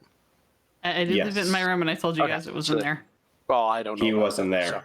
So. Okay, so I'm gonna go try to see. Crap. I know we just literally said it, and my brain's already dropped out of it. I'm gonna roll back my flips. I cannot remember. Yep, my flip pages. Oh, is that what we're calling notes now? Flips. I like it. Yep. Flips. Gotta go further because that is not. Trying to remember the dwarf's name that's actually in charge of this place. Sigrid. No, Sigrid's the lady, but I think you want. I want Sigrid. You know Sigrid? Okay. Because I figured Sigrid's probably down as I walk in. Sigrid might not be the owner, but she's definitely in charge. Yalgrim was the owner, I thought. Yes. It's just I wasn't looking for who's. I figured Sigrid's the one that I'll run into. Yeah, Sigrid's the one that's technically in charge. Yalgrim might be the owner. Sigrid, where is everybody? No, they headed out there. Everybody or Corvus is upstairs. Okay, I'll go check in with him. I want them to know I didn't abandon them or anything since I've been gone all night. Oh, there. Yes. Your puppy chewed on a bed leg while I was watching it yesterday. If you could ask Cassie to try and patch it up for me. Okay. I'll see if I can take care of it too. Thank you. You're welcome. In what room? Yeah, your room. Okay, thank you. I'm gonna. He's gonna hit it with mending. That's actually the plan. That's the first plan. I'm gonna go up. Does Corvus have the door open or closed?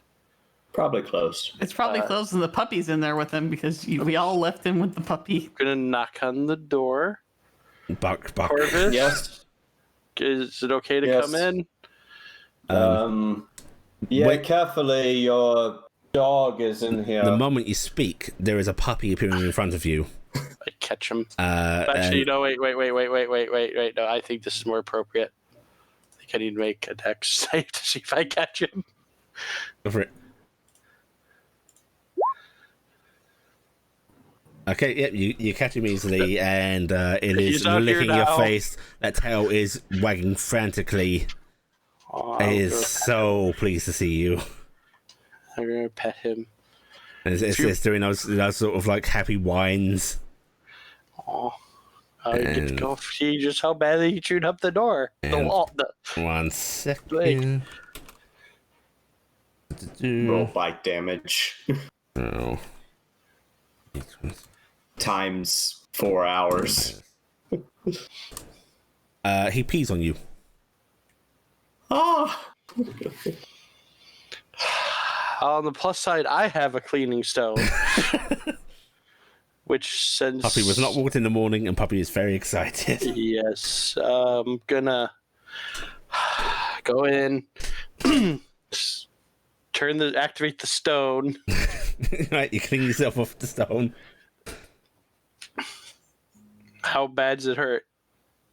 Looking over at Corvus. Not that he can see him looking at him. But...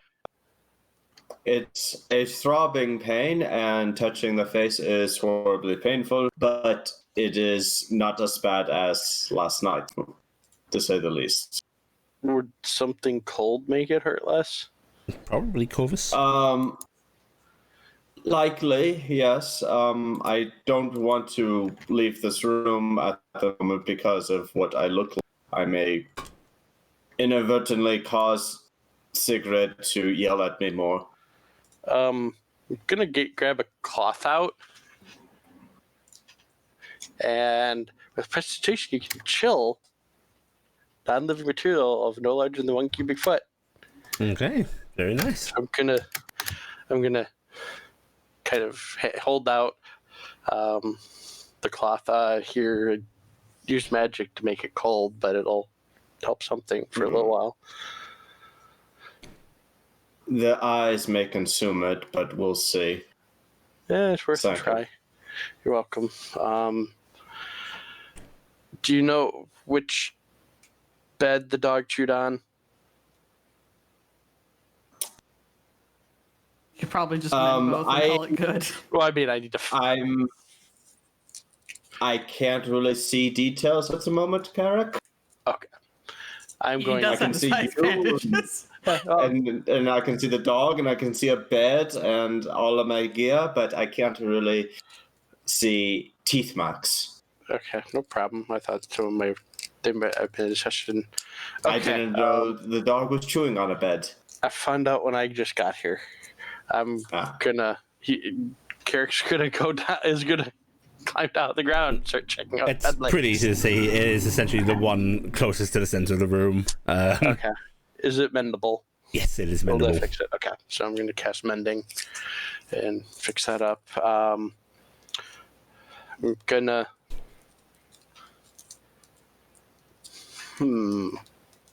I figured by now I should have had time to get the equivalent of a dog leash and collar thing.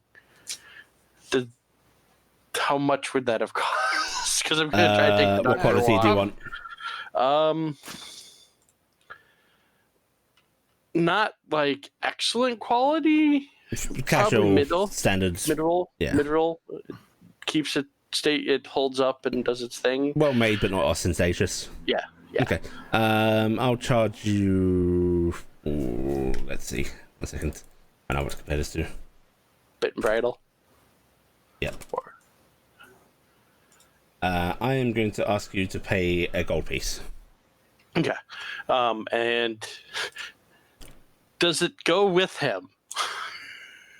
I would actually know how blink dogs work. Like when he teleports, he teleport out. Let's see. I've never yes, looked. I'll be honest. It will carry with it. Okay. Oh God, I have to be careful with the leash. Unfortunately, with the leash you would just the leash will leave you to go with him. Well, the bigger problem is what happens when he teleports. The leash technically reappears as a solid object.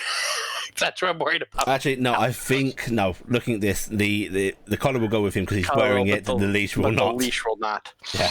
And at least keeps it from strangling itself randomly, which is a good thing. Because the other idea is, okay, as soon as we get done walking, we're immediately taking the leash off. He's just going to be like, must get enchanted leash. Yeah. It's just unfortunately, it's probably the place to find one.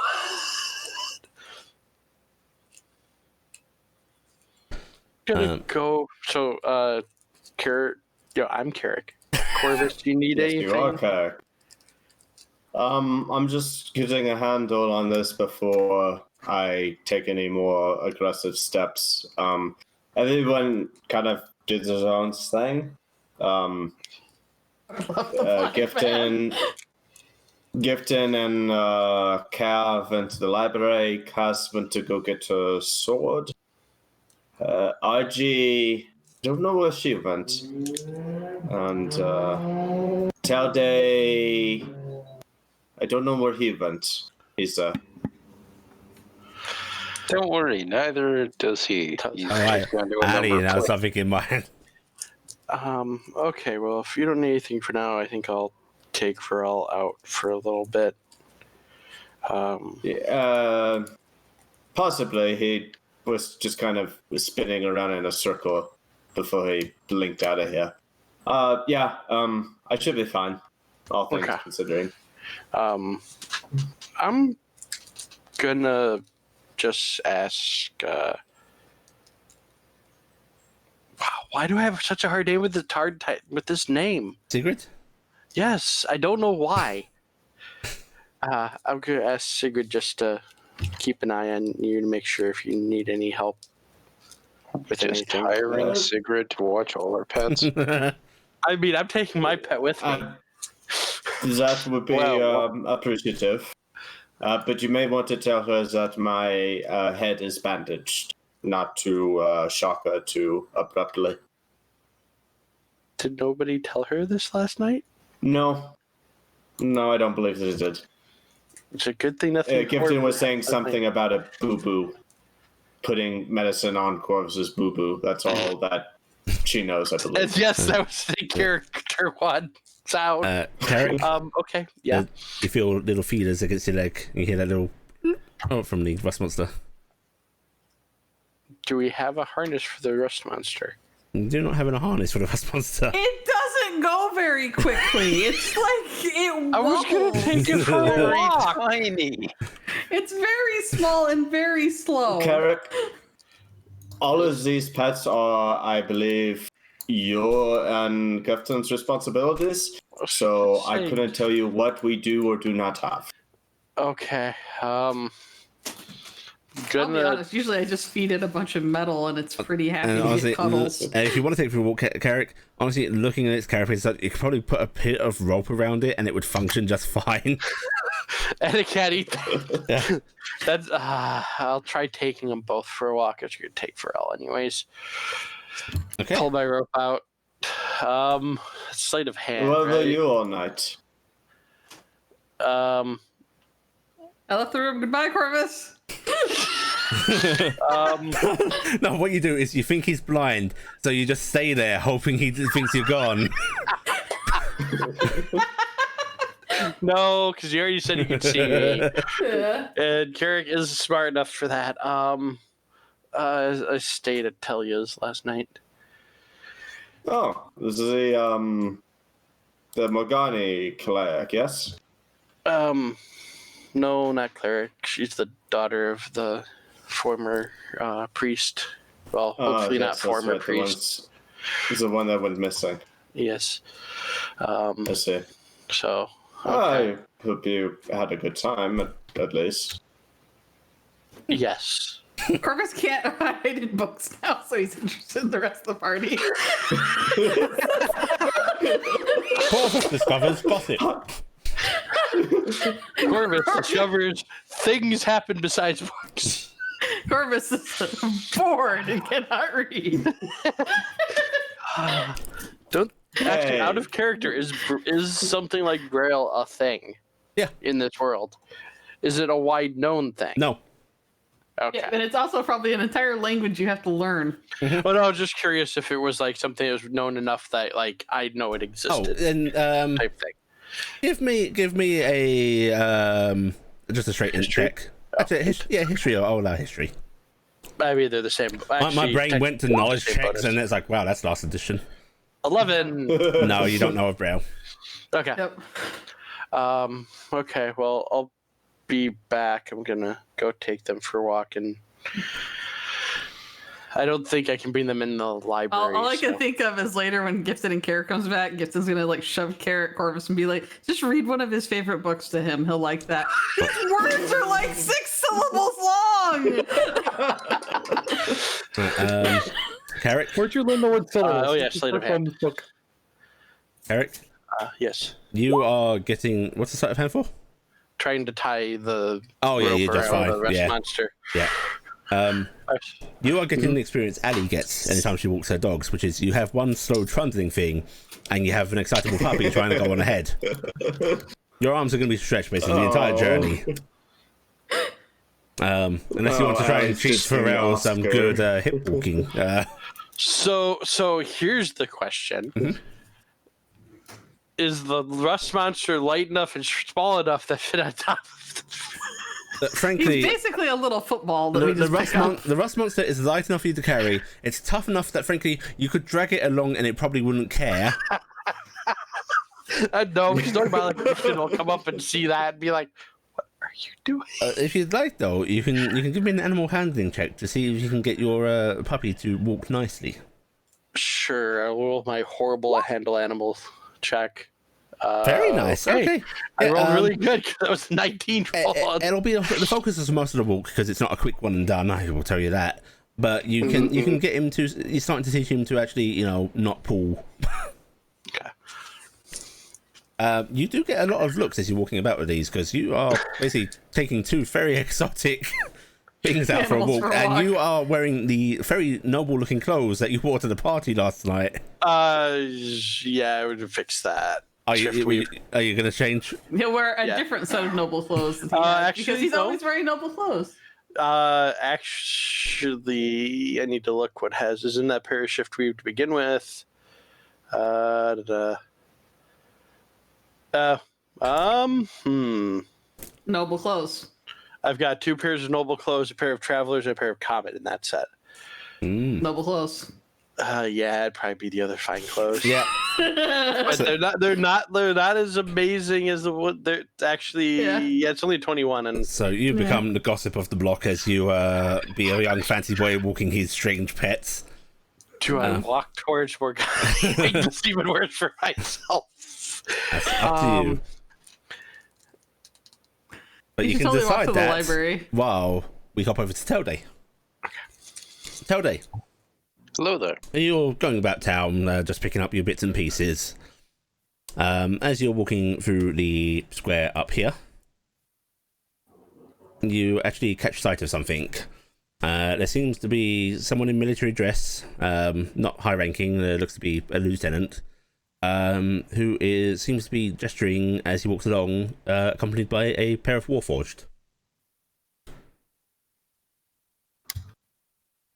I will walk toward them, but not making any specific gestures or movements. I just go toward them. As you start heading towards them, you can see they're actually pausing, and he seems to be talking to a fender, gesturing back and forth. And they're definitely getting a lot of stares. As do you, frankly, coming about town. But as you come over to them, one of the Warforged sort of catches you with a side glance, and then turns to face you. And you come up into talking distance, and you hear it say, "Telday." Affirmative. And the young man and the other Warforged both turn to you as well. And the young man actually pops you a quick salute. And I will salute him in response. And the Warforged at first address you went, of course you would not recognize me. I am Nathaniel. Greetings. It is good to see you again. It is good to see you as well. This is Sailor. And the other Warforged nods towards you. Ah, yes. It is good to see you again. And I hope you are both well. we are doing fine, thank you. Richard here is showing us about town, introducing us to people. I'm sorry, People. you cut out in the middle of that sentence, Richard. Richard here is showing us about town, introducing us to people. Ah, that is quite helpful. Are you planning to stay? I may stay here myself. Many of the Warforged have agreed to have me as a figurehead of sorts. A community leader, though I do not like the word leader. Representative. Representative, yes. That is good. It is necessary role. Very important. Not one I relish, but one that is necessary, perhaps. We all must serve our roles. Well, serving. Still, we thought it would be a good idea to meet people, and our carers agreed that perhaps it is time for us to start being seen. It is good. People need to become used to our presence. Just have them walk around me, and they won't be looked at. And we are heading towards the docks. If you'd like to accompany us, Sailor wanted to see them. That would be appropriate. Would Please. this be any disruption? He turns to Richard. No, not at all, sir. You're more than welcome. Perhaps we should head over there now then, and we can continue introductions and the show about on the way back. And Of course. the other two Warforged nod along with you, and Richard starts to head down towards the docks with you. And once over there, I was going to say, as we were heading over there, I would ask them, what are some of the other things that they have seen so far? So far, we have met a few shopkeepers that they are going to try and place people that have certain skills. We have been meeting those that might be assisting with jobs and so on. We have also met a few of the government representatives. One of them will be talking about settlements with us. It's a little overwhelming, to be frank. Understandable. I hope that some of you will accept the offer to go to the upcoming settlement that my friends are making. We have not heard much of it yet beyond a vague mention. He called his friends. Will you be going there? I will certainly assist in the creation of this settlement. Then I think we'll be in good stead. I know you have done a lot to further our freedom. I've only done what I can, and what is necessary. Not many people would consider what you do to be necessary, but it is very, very welcome.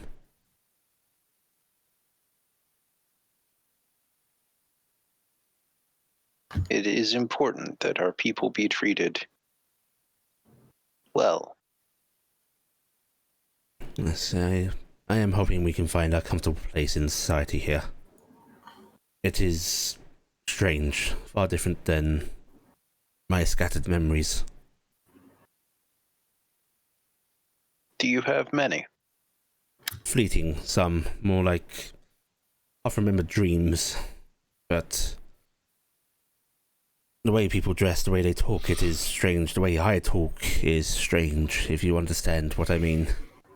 It does not feel natural. I do. Though, not as well as I might have at some point. Even the style of buildings is alien, and the size of this city is vast compared to what I remember. Let alone these bodies and the technology. It's so much more.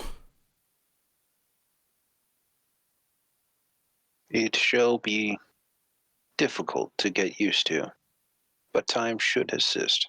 And we will have each other. Indeed. And I hope that... And he starts to say the sentence, and then it is cut off by the other Warforged, who suddenly goes, "Boats! Boats!" And there is the clank of metal on cobblestone as he hurries forward towards the now visible docks. I do believe at that so size cute. it is known as a ship. Ships, yes, I remember ships. I remember sails. I remember the waves. Look, the water.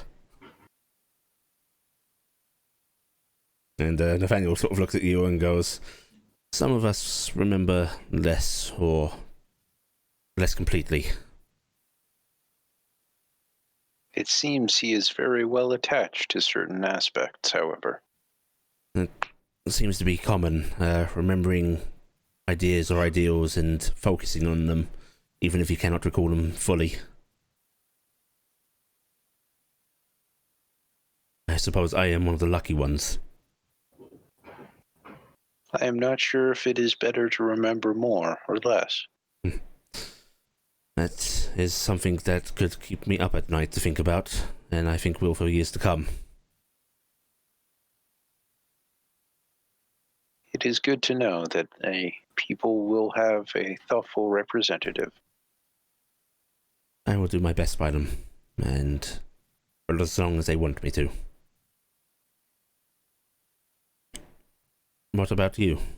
You say you will be at this town, but do you want a place with us? I do not know if I can take that time. There are other responsibilities that I feel may need to be fulfilled. He nods slowly. There are still others who are not free. It is true. But do remember that you are the first face for many of us that we saw with in this new life. And you are spoken of fondly. You mean a lot to us. I shall try to do what I can to help. Your companions, would they assist us? Most certainly. Good. They are liked as well, especially the singing one. Yes. It feels familiar somehow. She may be kin of a kind. Well, we have many kin now. We are as two siblings onto one to other. All born into this world at the same time. Although, I think perhaps you are an older brother. To this world, yes. You have done much for us, and if there is anything I can do for you, you please let me know. I will. You know, Are many having trouble at this time still? he nods sadly. Many are. They are treating us kindly, but it is still an upheaval, and the more scattered the memories, the more stressful it can be. I fear there are some of us that won't recover or cope anytime soon, though we will not stop trying to help them. That is good. It is the responsibility of those who can to try. Oh, at least there is some good, and he sort of gestures where you can see now down near the edge of the docks, Sailor talking very, very rapidly at Richard, gesturing out and about towards the various ships and off across the ocean. And that one has red sails. I love that one. Perhaps sometime in the future, he may join them on the waves. I think that would be good for him. And what he does not remember, he can relearn. I believe that the others have mentioned a captain they know of. I could attempt to introduce them. One that you and yours would vouch for, I think we would find acceptable. If that would be no trouble to you. Thank you. Oh, God. Oh God. Shrine. Yeah, pretty sure I've not actually met with Denoran And this is at how. any point with this character. And this is how suddenly he gets. Waffle true member. Yeah. And it sounds horrifying. I really should not have been reading Feet of Clay recently. That's a very good book to read. That's good. I like. Actually, I should reread that. That's a good idea. Yeah. And if there's anything particularly you'd like to address with him, Zelda, you can. But you can spend a pleasant, bit of time, if you so please. Yeah, he will watch for a bit, and then he will actually approach Sailor at one point and ask him what he sees, how he feels about all of this. It is beautiful. It is familiar. The waves. Everything here is different, but these are the same. And the ships, their styles may be different, but look, the masts, the sails, they billow still in the wind. Do you remember much of sailing? I remember the feel of it. I remember the exhilaration. I remember the fear and the danger. Do you remember why? For the piracy. Why I sailed. I think it was for family and home. Ah, a good cause. Yes, and you see the eyes dim a bit, which, as far as you can tell, is a semblance of closing eyes for these things. As his head bows a bit. I think I was a protector. Our vessel was armed. We patrolled the shores.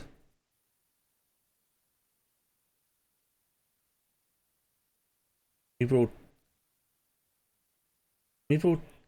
things to those that needed them.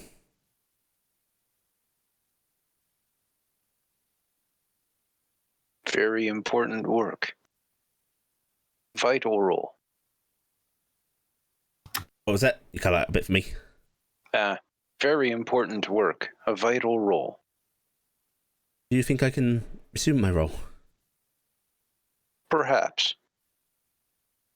I wish this very much. Do you wish to do so for Rast or for others? I wish to do it for home and family.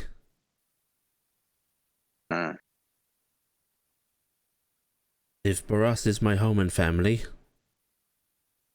then I would do it for them. If not, I would find my own.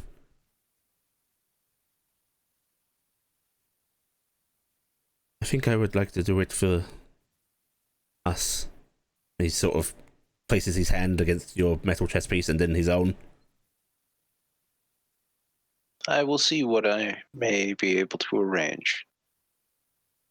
Potentially introduce to others. Thank you, Telde. And he holds his hand out to you in... It's not quite a handshake, his hand's more raised, as if expecting it to be clasped. We'll clasp the hand in a somewhat awkward, somewhat unsure. And you are immediately pulled in towards him, and his free arm actually goes around you and stands on your back. But then you feel the knife. I misheard slams and stands, and I had a very weird view of what just occurred. There's this weird sort of grasping hug. It's very quick, very brief before he releases you. It is good to see that you are well. I am well, and I will get better, and I will be on the waves again. Yes. Have you sailed? I have not. Then I will take you someday. That would be good. He nods affirmation, and he quickly turns to Richard and goes, "Right, he will arrange things for me. He will help me, and I will help him. But you will come sailing as well. You are helping me. And you just see Richard nodding a bit as if, yep, sure. Richard. Yes, sir. Are there areas of more shallow water nearby? Yeah. If you head down towards the river inlet, there's be low tide right now. You may want to see how well you can move in the water. It would be helpful for you to get used to. May I? The sailor says, looking at Richard. You think it'll be safe? Richard says, looking at you. I would not go very deep or where there is a large pool. Be wary at first. Is that all right with you, Nathaniel? And Nathaniel just sort of nods. Okay, and you can head towards the river, where you can take sailor paddling, essentially. Yep. And yeah, you paddle about in the water, which not the cleanest, but thankfully you're not exactly biological. Yeah. And it's definitely strange moving. There's not much buoyancy at all, but at the same time, it's not hard moving through the water. Yeah, it was how much you sink and how difficult taking steps or such would be. The steps are easy. Trying to swim a lot harder.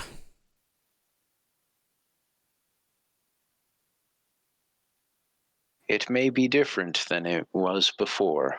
You will need to get used to it, but that does not mean you cannot sail. I will find a way. I do not. No, go ahead. I do not.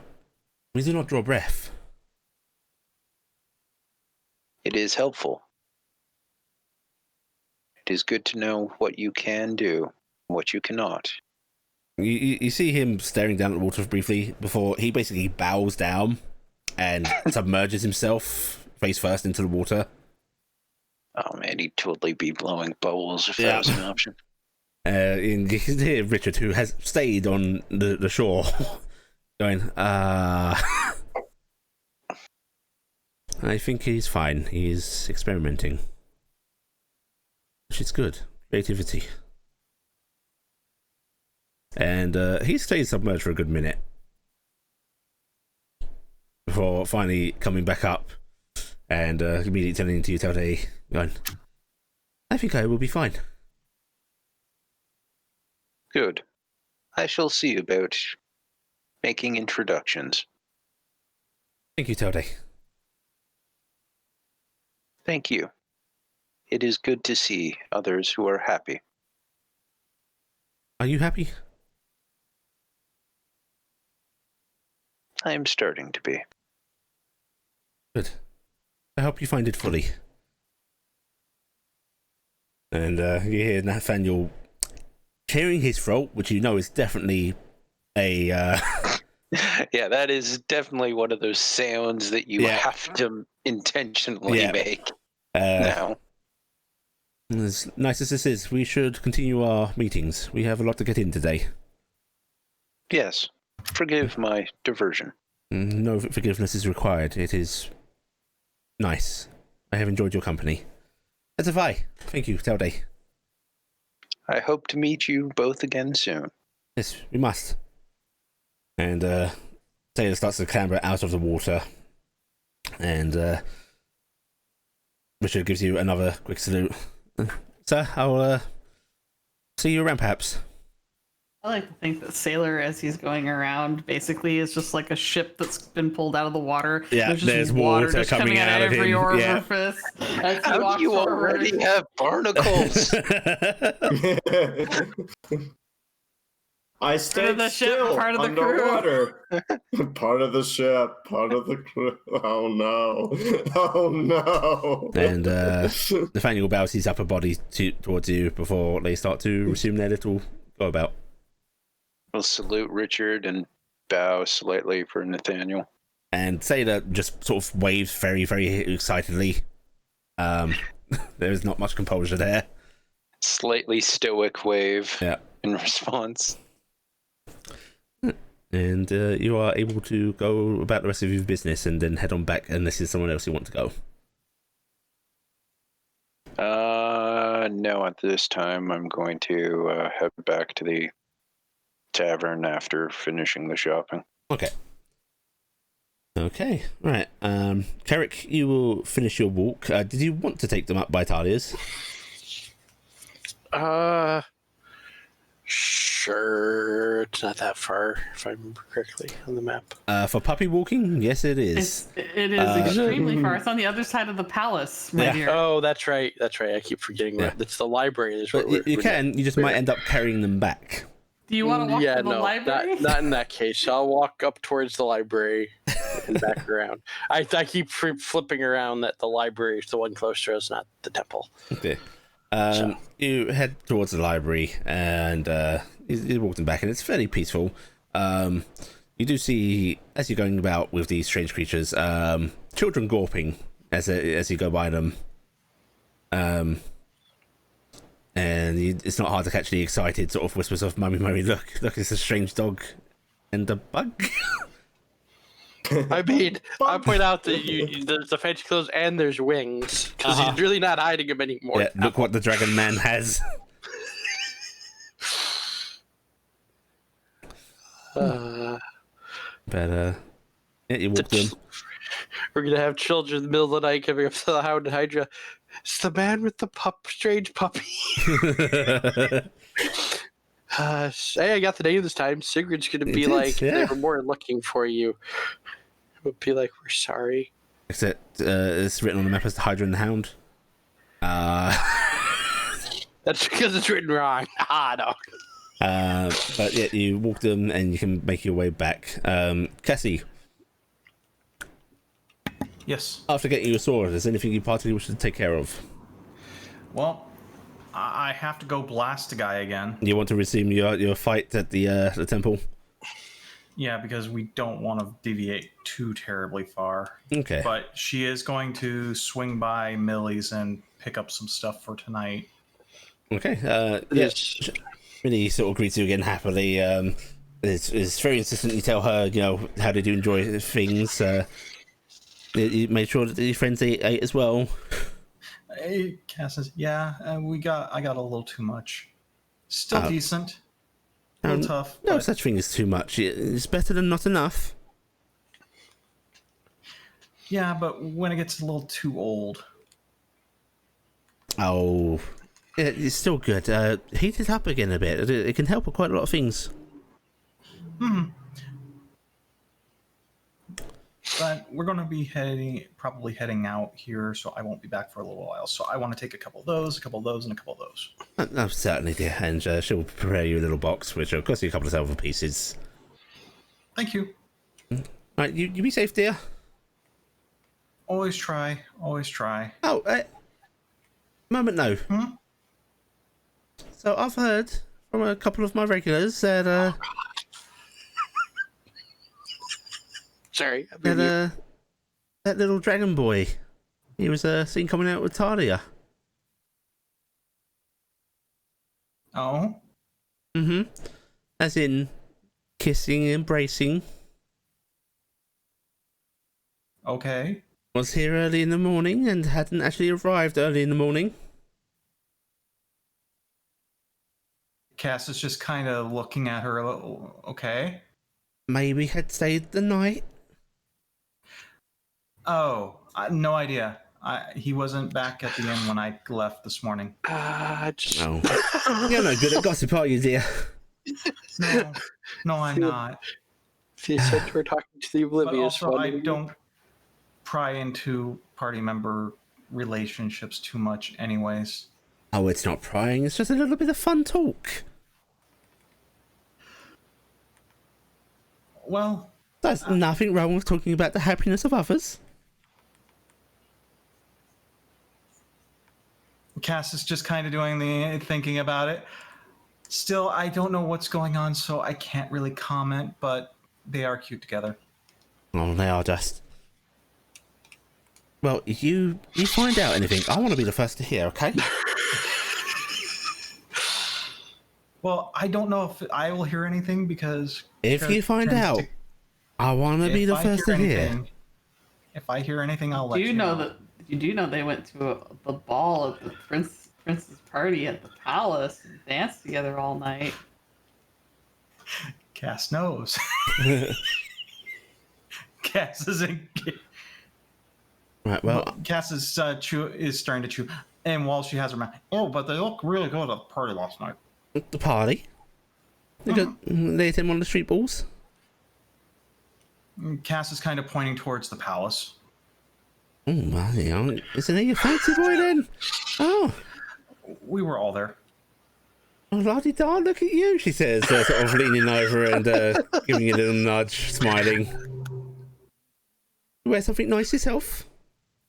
Oh yeah, one of my company members is a really, really good tailor. Well, if you've got a very good tailor and you and your fancy boy is attending there with lovely guests, I know you can definitely afford to come and eat here, so I expect to see you a lot more. Well, like I said, we're going to be out of town for a little while, so... The moment you get back in town, you come and see me, and I have to see about getting you in those little community meetings I was talking about. When do they happen? It's a little informal, you know, with jobs and such, but trying to arrange it at least once a month. Tends to happen in the third week. Most of us have days off then. Any names? Any family names or clan names I might have heard of? Not really. Most of us that live here aren't really part of clans. Not anymore. Really? I mean, the store shots were kind of I don't mean to be rude in this, dear, but a little archaic. The whole family first and pride of the clan name. People scatter and have their lives now, dear. Well, one can always hold a family name and not stay true to the family business. I mean, I'm a carpenter. But it tends to make you make the names a little less well known. Not really. I mean, I have my maker's mark is somewhat popular, if I remember correctly. Yeah, but you're a fancy lass. No, I'm just a good carpenter. You need to tell Millie she's a name. You went to the palace ball. You're a fancy lass. We got invited because, well... Open the arm. Kind of did some big things down in Dulvewood. Okay, as you say, my dear. Says with a sort of smile. Silently mouthing, fancy lass. Springloid arm. No, you know you want. I suppose it's good that you don't have your head up in the clouds. No. I might be tall, but I'm not that tall. And Cass is going to wave. And she just gives you a sort of wave as she approaches back towards one of her ovens. It's really good I wasn't there this time, because I would have been totally... But you make lightning. How are you not in the cloud? RG. Yes. When you arrived at your grandfather's, he is not the only one there. The ones that you recognise from the previous time around are also there. You see the younger one sort of squinting at you when you're led in by one of the servants. The older just gives you a sort of polite little smile and a nod of her head while your grandfather gets up and comes over to embrace you. Archie will give a hug and give a polite smile back too. Archie, good timing. This is Elian. He says to the one that sort of smiled at you, the older one. And this is Rania, they're your aunts. Hello, good to meet you. And with your perception, you do catch the Rania just mumble sort of supposedly to herself. But Elian gets up and comes over and gives a little curtsy before you. A pleasure to meet you as well. RG, was it? It is, yes. You've made quite the mark on father. Like I told him, I also just want to know the family I have never met. Oh. It'll be good to get to know And you. Could be getting to know you as well. It might be good to get to know you, Rania says as she also gets up. But on that matter, I do insist we still follow procedure, she says, looking towards her father with a severe look. Yes, we acquired... Of course. I'd mentioned a blood test. Mm-hmm. We have acquired loan of a device if you would be willing. Absolutely. I said when I came here I'd be willing to submit myself to any test you wanted. Rennie still watches you suspiciously, while Elian actually sort of loops her father's arm as if to help him walk, and smiles at you. Oh, we've got it in the dining room right now. Didn't know really where to put it. If you want to come with us? Absolutely. And you are led off into the dining room, and there is that very same device you tried to barter for. Mm-hmm. A few days ago. Well, more than a few days for yourself, but as far as the actual time is concerned, I've now had 2 times in a row. Yeah. And the second time probably less infused, yes. Yeah. Just I already know it's gonna go okay. Okay, this should be simple enough. Just a few drops of blood from us both in either side. And Grandfather, maybe you better not. I'll do it. Father, she says rather. Elian sort of moving. If you don't mind, Argy, it's the same blood family. It should work just the same. Mm-hmm. And Renia just sort of stays nearby, and you can see she's watching you really carefully. Argy will calmly. Is there a device there for breaking her finger? There is in fact a rather right across the palm, like you should. There is like a very ceremonial looking needle, like it's got a very ornate little handle end grip on it that is set into the device, which she picks up and she pricks her thumb with it, and the blood actually seems to seep up the needle, not into it, but along its sides. Mm-hmm. And the moment she lowers it down near this little sort of cup on one side, it automatically just swoops down into the cup. Mm-hmm. And then she holds the rather clean-looking needle up to you. Argy will calmly take it and do the same thing. And when you do that, it goes into the needle. And then you see this blood starting to just basically swirl around these cups, almost spreading and seeping into the metal.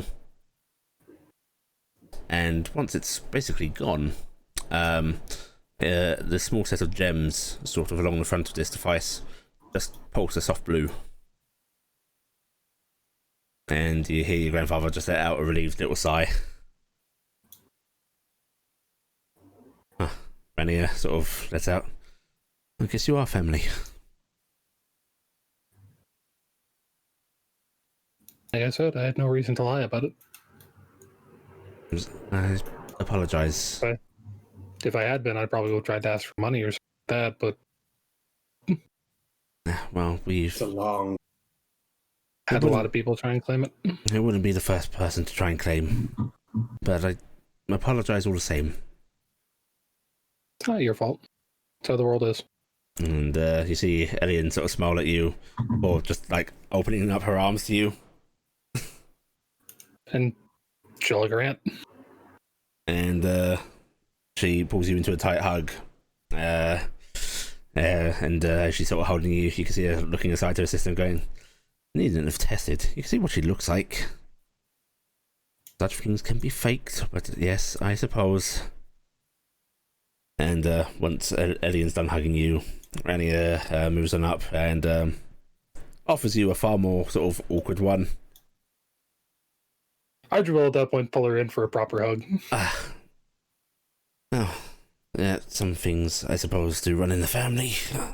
And she returns it gently. And yeah, you can basically spend time being introduced to your extended family. You'll get to hear a lot more stories about your mother from a less fatherly, rosy-eyed You'll get to hear what There'll be a lot of brat she was. There'll be a bunch of times where she'll get us like, "Oh, that sounds a lot like Mom." Sometimes. Yeah. She was definitely a hothead. Mm-hmm. Cared for people, but definitely pushed things too far quite often. But yes, you can spend a nice. How long do you want to spend with her? You are not at any point rushed out. She'll probably go a bit into the evening, around the point. Probably just at one point or another radio. Excuse for a second, radio back like, "Hey, is everybody returned already? Do we need to meet back up?" If you want, you can wait, because at some point Raz will show up for people, and you would like to get radio. Do you want to wait just for that point? Yeah. Okay. All right. Gifton. Yep. You and Care have your interview with Lady Gentle. Goes about the same. She's as polite and affable as she was before, and you can reach the same agreements if you want to. Yeah. Yeah. Well, I'm fine with her. Yeah. Agreements. I'll probably a bit more kind to her this time. I still have a lot of nervousness about her, but I'm a little bit more. There's an underlying I remember I like this person, so yeah, it's not the first time jitters. It's not the first time jitters as much. There's a little bit more fondness there. So if she picks up on it, she picks up on it. Yeah, and she seems a little softer as well. Like she's still quite formal, but it drops a little towards the end. And by the time you're sort of wrapping up, she stands up and she sort of just reaches out for your hand. And I'll offer her my hand. And this has been very pleasant, she says as she shakes it. Really, quite good. You are both welcome here at any point. Please browse my library as you want, and I hope we can have more talks. I hope so too. I'll try to stop in whenever. And Gifton is actually going to fumble in her bag, like she do. And I have another sending stone to give out. Oh. And I know you're probably not interested in such a thing, but contact with someone such as yourself is always desirable. Thank you. And next time we talk, I can't promise it, but I will try to be less invasive in my questions. I'd also like to just hear about more of your oral traditions and history, if you wouldn't mind. Of course, I think that would be quite good, and we can check out that thing you wanted me to look at as well. Did you want me to bring Carrick for that, maybe? Frankly, if you all want to turn up, I wouldn't mind a group meeting. Oh, I can see what I can arrange. I definitely enjoy the presence of the boy, though. He, if he can decipher things, then, well, we'll come to further arrangements as need be. I'm a bit jealous of his works with language. They're a bit beyond me. Not much use for it in our lives. Well, things change. Perhaps you can pick it up. If you need any form of tutoring, I'd be more than happy to assist. I might take you up on that. It would be kind of fun. I'm actually really excited to get a chance to look through your fashion. I'm sure there's books on fashion here, right? Yes, there's quite a few, actually. We have fashion books from quite a few of the continents. Some are a little outdated, I will say. It can be a little hard getting shipments of such things from them, but yes, there's plenty to see. You know what they say, all fashions eventually come back round. Oh, they do, huh? Well, I'd be excited to look at those a bit. Oh, do you know, would your library at all carry some of those mystery novels? You know, the ones that aren't quite true? Oh, fiction. Yes, yes. There were a couple houses back in Tarnstead that there was a couple that would get those in, and I used to love to read those at night. Well, it depends. There was a whole house full of books. We have those books were scientific in nature. We have quite a lot of fiction here ourselves, but it is mostly old sagas and such things. Are you looking for the more? And she smiles a bit. Don't get me wrong, but the more tawdry. Oh no, I just love a good story. Then I can recommend a few books for you. Maybe next time I come, you can recommend me a couple books, and we can have some more interesting chatter. She looks at you briefly before going, Certainly. Although, for now, why don't you take one with you? Oh, all right. Yeah. What do you recommend? Let me think. Let's walk well, I think. And I'll walk with her. And she'll lead you through the library to basically their fiction section. And all right. as she's walking, she goes, "What kind of things do you like? I mean, do you like a group trying to band together? Do you like the sole adventurer trying to make their way in the world? Do you like mystery? Do you like intrigue? Or do you like war and glory? Can't I just like everything? Everything is a good thing to like, but it does make a selection a little trickier. Maybe. Do you have anything about knights? I like knights. Knights, of course. I have something about knights. And here we go. I like this one. And she actually pulls a book from the shelves. This is actually, it's been translated a couple of times, I will admit, so it can get a bit awkwardly worded, but I think it's a good work. This dates back to the foundation of Hexenreich. It's not, I don't think it's entirely true myself. It's definitely more along the lines of fiction, but it's informed by events, you know what I mean? But it makes for a good read. It's very exaggerated, but this is a knight saving a brave dragon he was sent to slay. Oh, that sounds lovely. Yes, it is. It's quite a sweet tale. Yeah, and she offers you. It's not the largest book, but it's probably a bit thicker than most of the ones you saw, apart from Corvus's house. Yeah, like around Tarnstead. I will take it and cradle it very carefully. Is it okay to leave with this? Yes. I know you'll take care of it. All right, I will tuck it away. I will bring it back as soon as I can get through it. She reaches out and puts her hand on your shoulder. And because I know how some people think, if something does happen to it, don't panic. Panic. Got it. Yes, indeed. Oh, don't worry. I know better than to let anybody with an ink pot near it. Oh, yes. All due caution, but if some mishap does happen, then don't worry. Things can be replaced. I can tell you, the at least nice thing is I can turn a page properly with this ring on. Also, frankly, many in your group can do mending and cleaning and such, right? Yeah. Well, you should be able to salvage any mishaps then.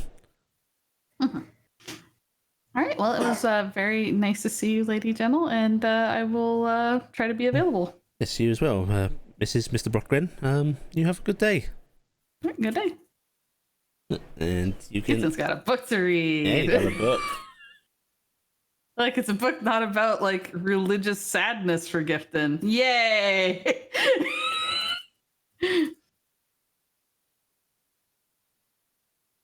Oh no! I thought that was the genre you were really into. The book's title is The Drake's Embrace.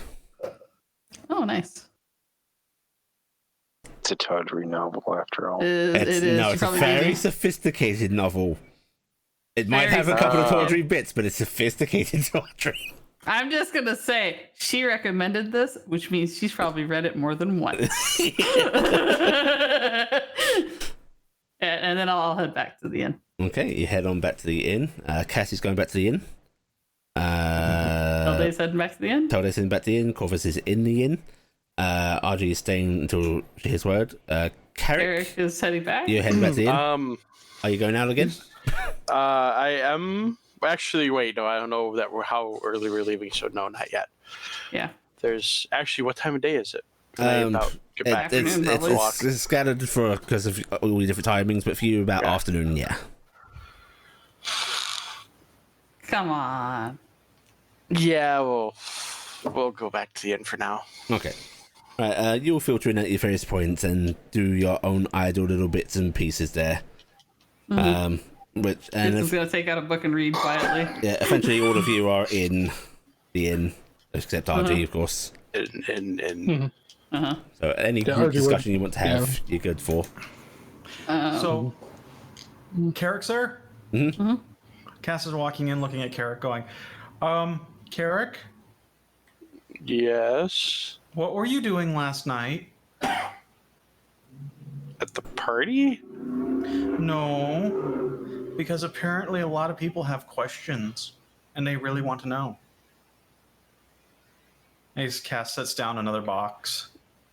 Give Cass a look of. What do you mean what he was doing? People? He was with us all night. And then he went stargazing with Talia. That's all. Yeah. I'm going to start handing out, because I'm pretty sure I can do this pretty easily. I'm going to start handing out bits of cloth to everybody and motion like tying around face and be like, for later. For later? The mushrooms. Yeah, the mushrooms. Oh, okay. See, I was concerned of tie over face like. I'm pretty sure I have enough regular cloth. I can slice up some squares and things really quick for everybody. So I'm just gonna have that. I was thinking you were trying to do solidarity with Corvus for a moment there. So you got all the nice stuff. You must have seen your baker friend again. Yeah, I figured might as well take some with us and. Yeah, it'll be a nice. We can have like a little picnic lunch on the way down. Oh no, I was going to give a couple to him or to our little. Should we get some meats and cheeses and maybe a bottle of wine? Yeah. They went good with the meats and cheeses last time. I'm gonna go ask Sigurd to get us a thing of meats and cheeses packed to go, because we're gonna go on a picnic somewhere. Oh, picnic! Do you want a full hamper then? Yeah, that'd be nice. Okay, that's certainly, darling. Right. How soon are we going? I don't know. I haven't seen James yet. I just figured we might as well pack up, because we're probably not staying here, because we were there at sundown, so we need to get going. Well, what time roughly is it at this point? By the time everyone's filtered in, I'll say it is about 2 p.m. Still early in the day. I should probably let Talia know if we're gonna be gone for the night. And do you want me to send her a sending for you? No. Okay. Is there a reason? No. It is Deception, most likely please. that he is attempting to be. I mean, technically. Were you just there? I'm doing perception. No, deception from Carrick. Oh, and deception. And insight from you. Me. Yes. Okay. Oh, this sucks. Oh, it was so damn close. close. Oh. Yeah, Gifton, he seems truthful. Something, but it seems truthful. I mean, Okay.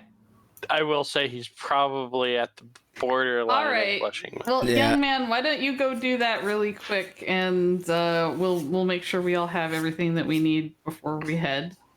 Tully, did you have a nice day?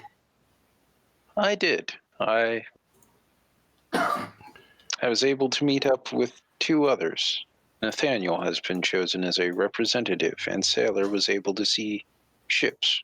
Oh, that's lovely. I'm so You glad. had previously mentioned a captain that you knew of. Would it be Yes, I know possible a few to captains. introduce him? Sure. Which captain do you want me to introduce him to? Is there one that you would vouch for that would be appropriate, that you trust? Not the Dorn.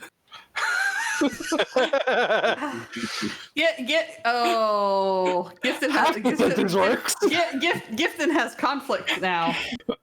Trust, yes. Appropriate, There are no. some people that I trust that others seem less trustful of, but I know several good captains, all of which I would vouch for as a friend. But it depends on what type of ship he wants to be on. What's appropriate?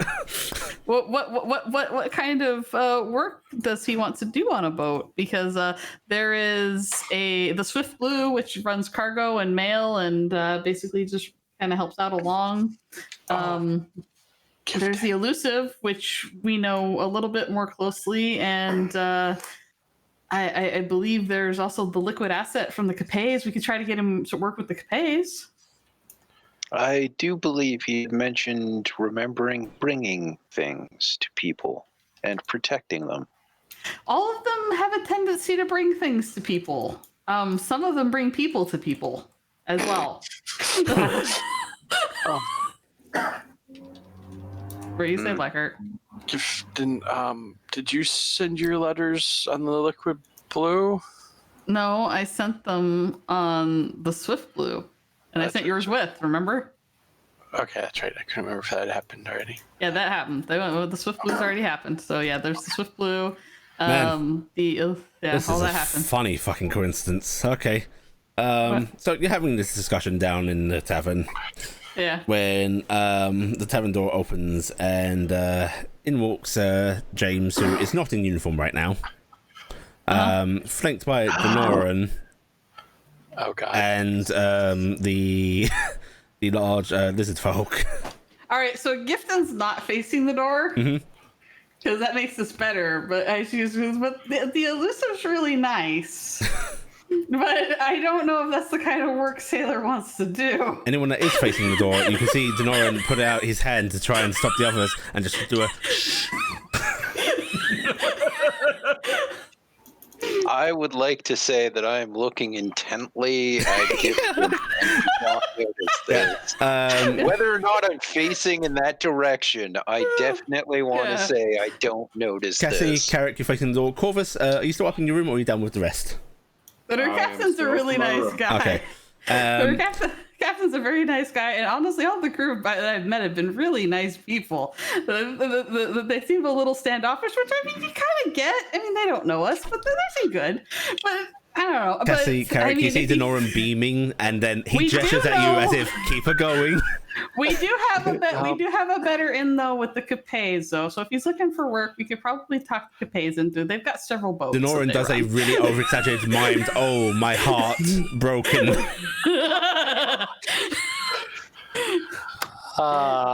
We could possibly talk to the Capes because they have ships all over the place, but wouldn't Denoran really feel bad because you didn't go to him? I don't really think Denoran cares about what I think. There is that hand to the head of whoa. I mean, I'm just gonna. He's got. I'm just kind of turning and looking at Cass. Denoran isn't the kind of man that's gonna be worrying about the feelings of some random fae he just met. Oh, for pity's sake! You hear chewing on it to keep from smiling. Yeah, you hear "Oh, for pity's sakes" from behind you, Gifton, as the large lizard folk lady steps forward. Oh, I'm gonna point at everyone else and go, assholes, all of you. Oh, your feelings matter deeply to me, and I care immensely. That's what you think. Is this the Captain Denoran? This is, in fact, the fine Captain Denoran. The one and same. A pleasure. I do not believe we have met. My name is Unit Designation Telder. Well, the unit designation Telday, it is a pleasure to meet you. I assume you are an associate of my dear friends here? Affirmative. Well, a friend of theirs is a friend of mine. He has a friend who has recently awakened to having memories of being a sailor who's interested in getting back into it. Oh, really now? Well, yes. Perhaps we can talk on that. If he is not to be with us, he says with that look of consideration of I do some shady stuff, then I do know some fairly fine captains as well. Oh, I would trust your judgment because I have only been on a few boats. Oh, to be fair, I have been on. Actually, no, I cannot say a few boats. There are many boardings. Never mind. Meanwhile, the lizard folk has gone up to the bar where Sigrid is sort of gaping at her, and is just very awkwardly sat on one of the stools that are far too small. I'm gonna cut my hand over one side of my mouth. Hey, Sigrid, whatever she wants, put it on our tab. Oh no, she's gonna eat all the cheese. The folk turns to stare at you, and there's that slow bob of the head in acknowledgement. So thank you. Oh, yeah. It just looks, points, and goes, "I would like that whole room." At once in a bathtub. I forgot to tell you, I fixed the bed. Oh, thank you, dear. What would you like, miss? Meat I'm gonna and cheese. move over. I'm going to make room. And cheese. I'm gonna make room at the table for Denoran and lizard folk and such. Yeah, Denoran and Raziel do join you at the table. The lizard folk, however, just stays at the bar. Sigrid brings her a platter. Don't mind her. She's a little standoffish, but she is dear and sweet to my heart, and she cares immensely about me and all of you. And you just see the lizard folk make what you assume is a rude gesture. Truly not. She is a fine person and is good muscle. Nice. Is it actually a rude gesture? It is a rude gesture. Yeah, nice. I'm going to remember that gesture. Okay, you can definitely go about insulting Saharan people. Remember that gesture. Eric will Better remember to that. know one that people won't recognize. I'm a bit surprised to see the three of you. Well, a beautiful benefactor here came to collect me, and Raziel rolls his eyes a bit and goes, He is quite handsome. I thought after hearing about the possibility of Michael that we could perhaps do with a couple of extra hands. Oh, we handled it quite well last night. Last night. Gifton looks like she stumbles over. Oh, I'm not supposed to talk about that shit. Wait, it's a defensible place. Yes, overwhelming numbers is better than getting by, though. It is. Should I get Archie? Are we leaving soon? I'd like to leave as soon as possible. Where is Archie? She went off to go see her grandfather again. I'll take out my sending stone to Archie. And hey, Archie. where's Carrick? Right here. Carrick's right there. Corvus is upstairs. Did you go off to see Talia?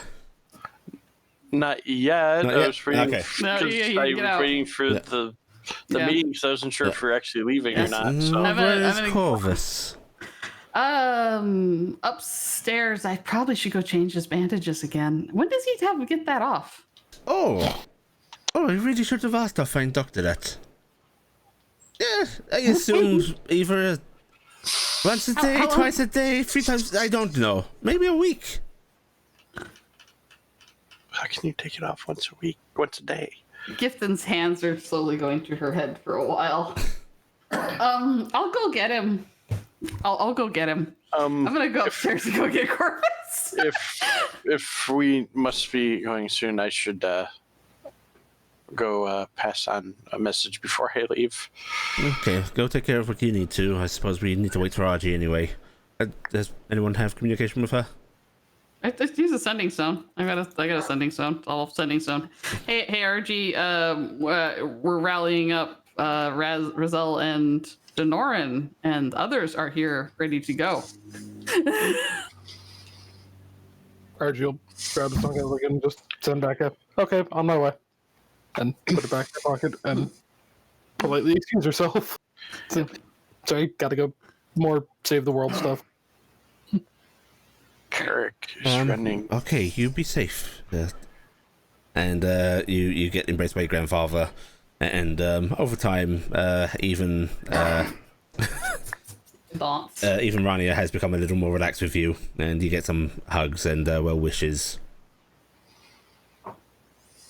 before you leave. Wish him well, and then she'll head out and walk the block and a half. Yeah. So ultimately, Carrick, you will head over to Talia's. Yeah. There's a step in between. There's a step in between. Yes, she's going past. He's going past the temple. Oh. The Millie's first. Oh, Millie's is on the way. It's the green building. Oh. Yeah. Was it? Okay, I thought it was past. It's a little green building. Okay, stopping at Millie's. Hazelnuts. No. Okay. Putting giving Millie a plat. Oh, hello. Hello. You're Talia's little friend, aren't you? Oh no, yes, you did this. Yes, I did. That's unfortunate. Could can pull a plat? If I give you this, could you make sure that Talia gets the stuff she likes when she comes without having to pay? Oh, Head over. With this, dear, I'll make sure she receives good every morning. Okay, thank you. You're treating her well. I hope so. It certainly seems like it. And she is staring at you intently with a wide smile. No, this is where we go. Okay, I'm You on your way to see her? yes, I need to let her know that our group has to step out for the evening, maybe the day. Okay. Well, you give her my regards, and you tell her to stop in mine once she's off, closed up.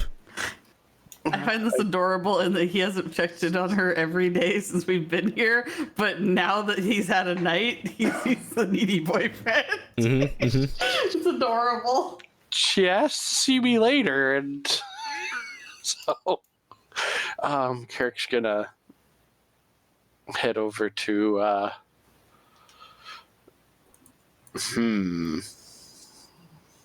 gonna peek in the temple first and see if she's there. You peek in the temple and you see Talia surrounded by 3 old ladies, one which is familiar looking from earlier, looking quite flustered.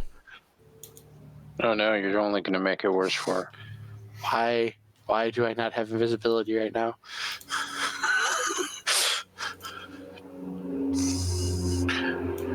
Magic could make this incredibly bad. Come on, Blackheart. Move forward. Gonna walk in and kind of slowly edge over there and try to get seen without being seen by the women. The old women. Stealth check. Stealth, my weakness. Oh no. Okay, so you edge on in, and Talia definitely catches sight of you. And then so does one of the little old ladies, who actually looks like to be a little dwarven old lady. The beer grade. So she's going to motion to the other ones. Yeah, There's that hooligan that's been seen with the young lady. And you see her elbow the one next to her, and suddenly all eyes are fixed on you. And you hear the old little dwarven lady go, "Is this your lovely boy, Talia?" Yes, Mrs. Greystone. One moment, please. And she hurries over to you and takes you by the arm, and she's going to lead you away.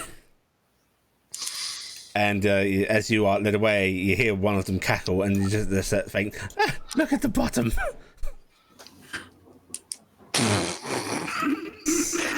Criticizing your bottom, man. Are you going to take that?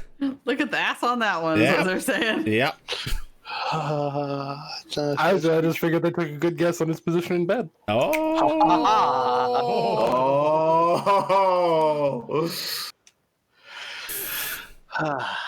Derek, okay. So, hi. You okay? Couple things. My group needs to head out. It might just be for the night. It might be today and tomorrow. I think we'll be back after that for sure. Nothing dangerous, right? Shouldn't be. Okay. And 2. Thank you, dog. Ignore Varel.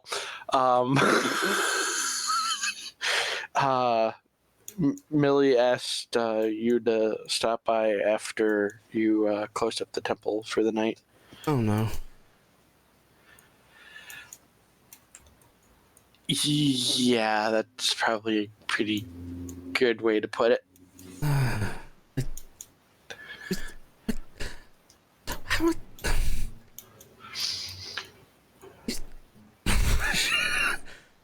I'm just looking at this way. You're not gonna have to worry about paying for anything from her for a while. What? Just give her a hug and give her a kiss. Run, boy, run. You hear her sort of stuttering and stumbling a bit, like, what does it even mean? Don't worry about it. It's fine. Run, boy, run. I should get back. Okay, well, you come see me as soon as you return? Yes, I will. Hopefully tomorrow. I shouldn't say hopefully. Hopefully tonight I'll be back. So I'll see you in the morning, if not tomorrow afternoon. Hopefully. I don't know what the timeline's going to be. Okay, well, you see her sort of start to open her mouth to say something, and then she reddens a bit more, stumbles over words a bit, and just goes, be safe. I will. Take care. Don't forget you got plenty of food right now in the house, too. Oh, God. Okay. She smiles and nods and sees you off, and then returns to be harassed by perverted old women. Right, and soon enough... I also wrote down that name. Yeah, okay. You can return to the tavern. Okay. And during that time, I'm gonna have gotten little face squares ready for our new lizard folk person and Denoran. Wait, face squares? Yeah. The cloth. Oh, the covers. I've got a bunch of regular cloth that I'm just willing to slice up. Right, you have to make quite a large one for the lizard folk. Yeah, I could probably do something pretty quick though. And she looks at it with disdain, as this is definitely going to look ridiculous on her. It's temporary when we need it. Don't worry about it. I see. Okay. I am sure some would say you look quite fetching. Those would be fools. I do not understand. Idiots, fools. If you're resistant to poisons and intoxicants, then you won't need it. What is it for? There's going to be something terrible in the air that will affect your mind. For how long? About 15-20 minutes, I think. That would be pushing my limits. I will take your fabric. Yeah, well, don't worry. None of us are going to enjoy wearing ours either. And you actually see her then moving to her pouch, where she pulls out a few copper pieces. Discover it. Oh no, it's fine. I've got plenty of fabric, and I can give it back to me later, and I can fix the bolt. It will be like it never happened. She was wondering if that'll make up. Do not take gifts, but if you would have it back, then I will do that. I will have it back. It is not being used up. Acceptable then. And soon enough, Carrick returns. And right, okay, finally, right. Shall we go upstairs? Or actually, let's go out to the stables. I was thinking we would take a lovely walk out of the city. Yeah, let me go get our horse. Right. Okay. Right. So. Now, I'm going to go out and I'm going to saddle up Plop and tuck things into his saddlebags like the one vial and whisper in his ear, "We're going to go see someone special you'll like." Does Corvus hear all the noise happening? I went up and got you down. Yeah, she came you for did? you. Yeah. Yeah, I did go up and get you down. So we'll put you on Clop on the way out of town because you're blind. Corvus comes down if you tell him we're leaving. He will come down wearing his mask over his bandages. Oh, extra levels of not wanting to see. I don't know if that's creepier or less creepy. I don't know. Out of character. Yeah, you hear Cedric going, "Oh, Ventress." I resent that, at least involving that mask. Are you gonna wear the mask? No. Well, there you go then. That's why I resented us adventurers being creepy. That's I'm sure you've all got your own creepy things, dear. I'm very creepy. Want me to wear terrifying. the mask and see what's under it? No, just get. Come on, let's just go. We're going out of town now. Face. The absence of one. Yes. All right. You're able to get Cop sorted, and you will all be led out of town. And once you're sort of sufficient distance away, there is the holding of hands, and the. Gifton starts getting really excited about this part. We sing Kumbaya now. What's that? Character. And then we sing Kumbaya. Yes, the only thing can be let's see, Telde and Corvus. You each take one of the lizard lady's hands, and that is a hell of a grip. You have quite the grip. Ow. Thank you. I need my hands. He does not. No, pathetic. Wait, he doesn't need his hands, or he doesn't have a big grip? And I'm not specifying. then there is the disorientating feeling. I imagine Telde actually going, I do not specify. There's the disorientating feeling of angelic flight, and that is where we're going to end this week. Damn, I was hoping we were going 20 more minutes. I know. We only played for 2 hours, 3 and 59 minutes. No. 3 hours. Yeah, all right. Yep. So close. So close. So close. I blame Carrick. Okay, everyone take 4,000 XP. Okay. I'd agree with Sam normally, but I'll be up at like 5 a.m. And we will resume same time next week. 4,000 XP, you said? 4,000 XP. 40,000 experience. Yes. 5 by 10. All right. Yes, 400,000 XP. That was fun. Thank you. I enjoyed that. It was.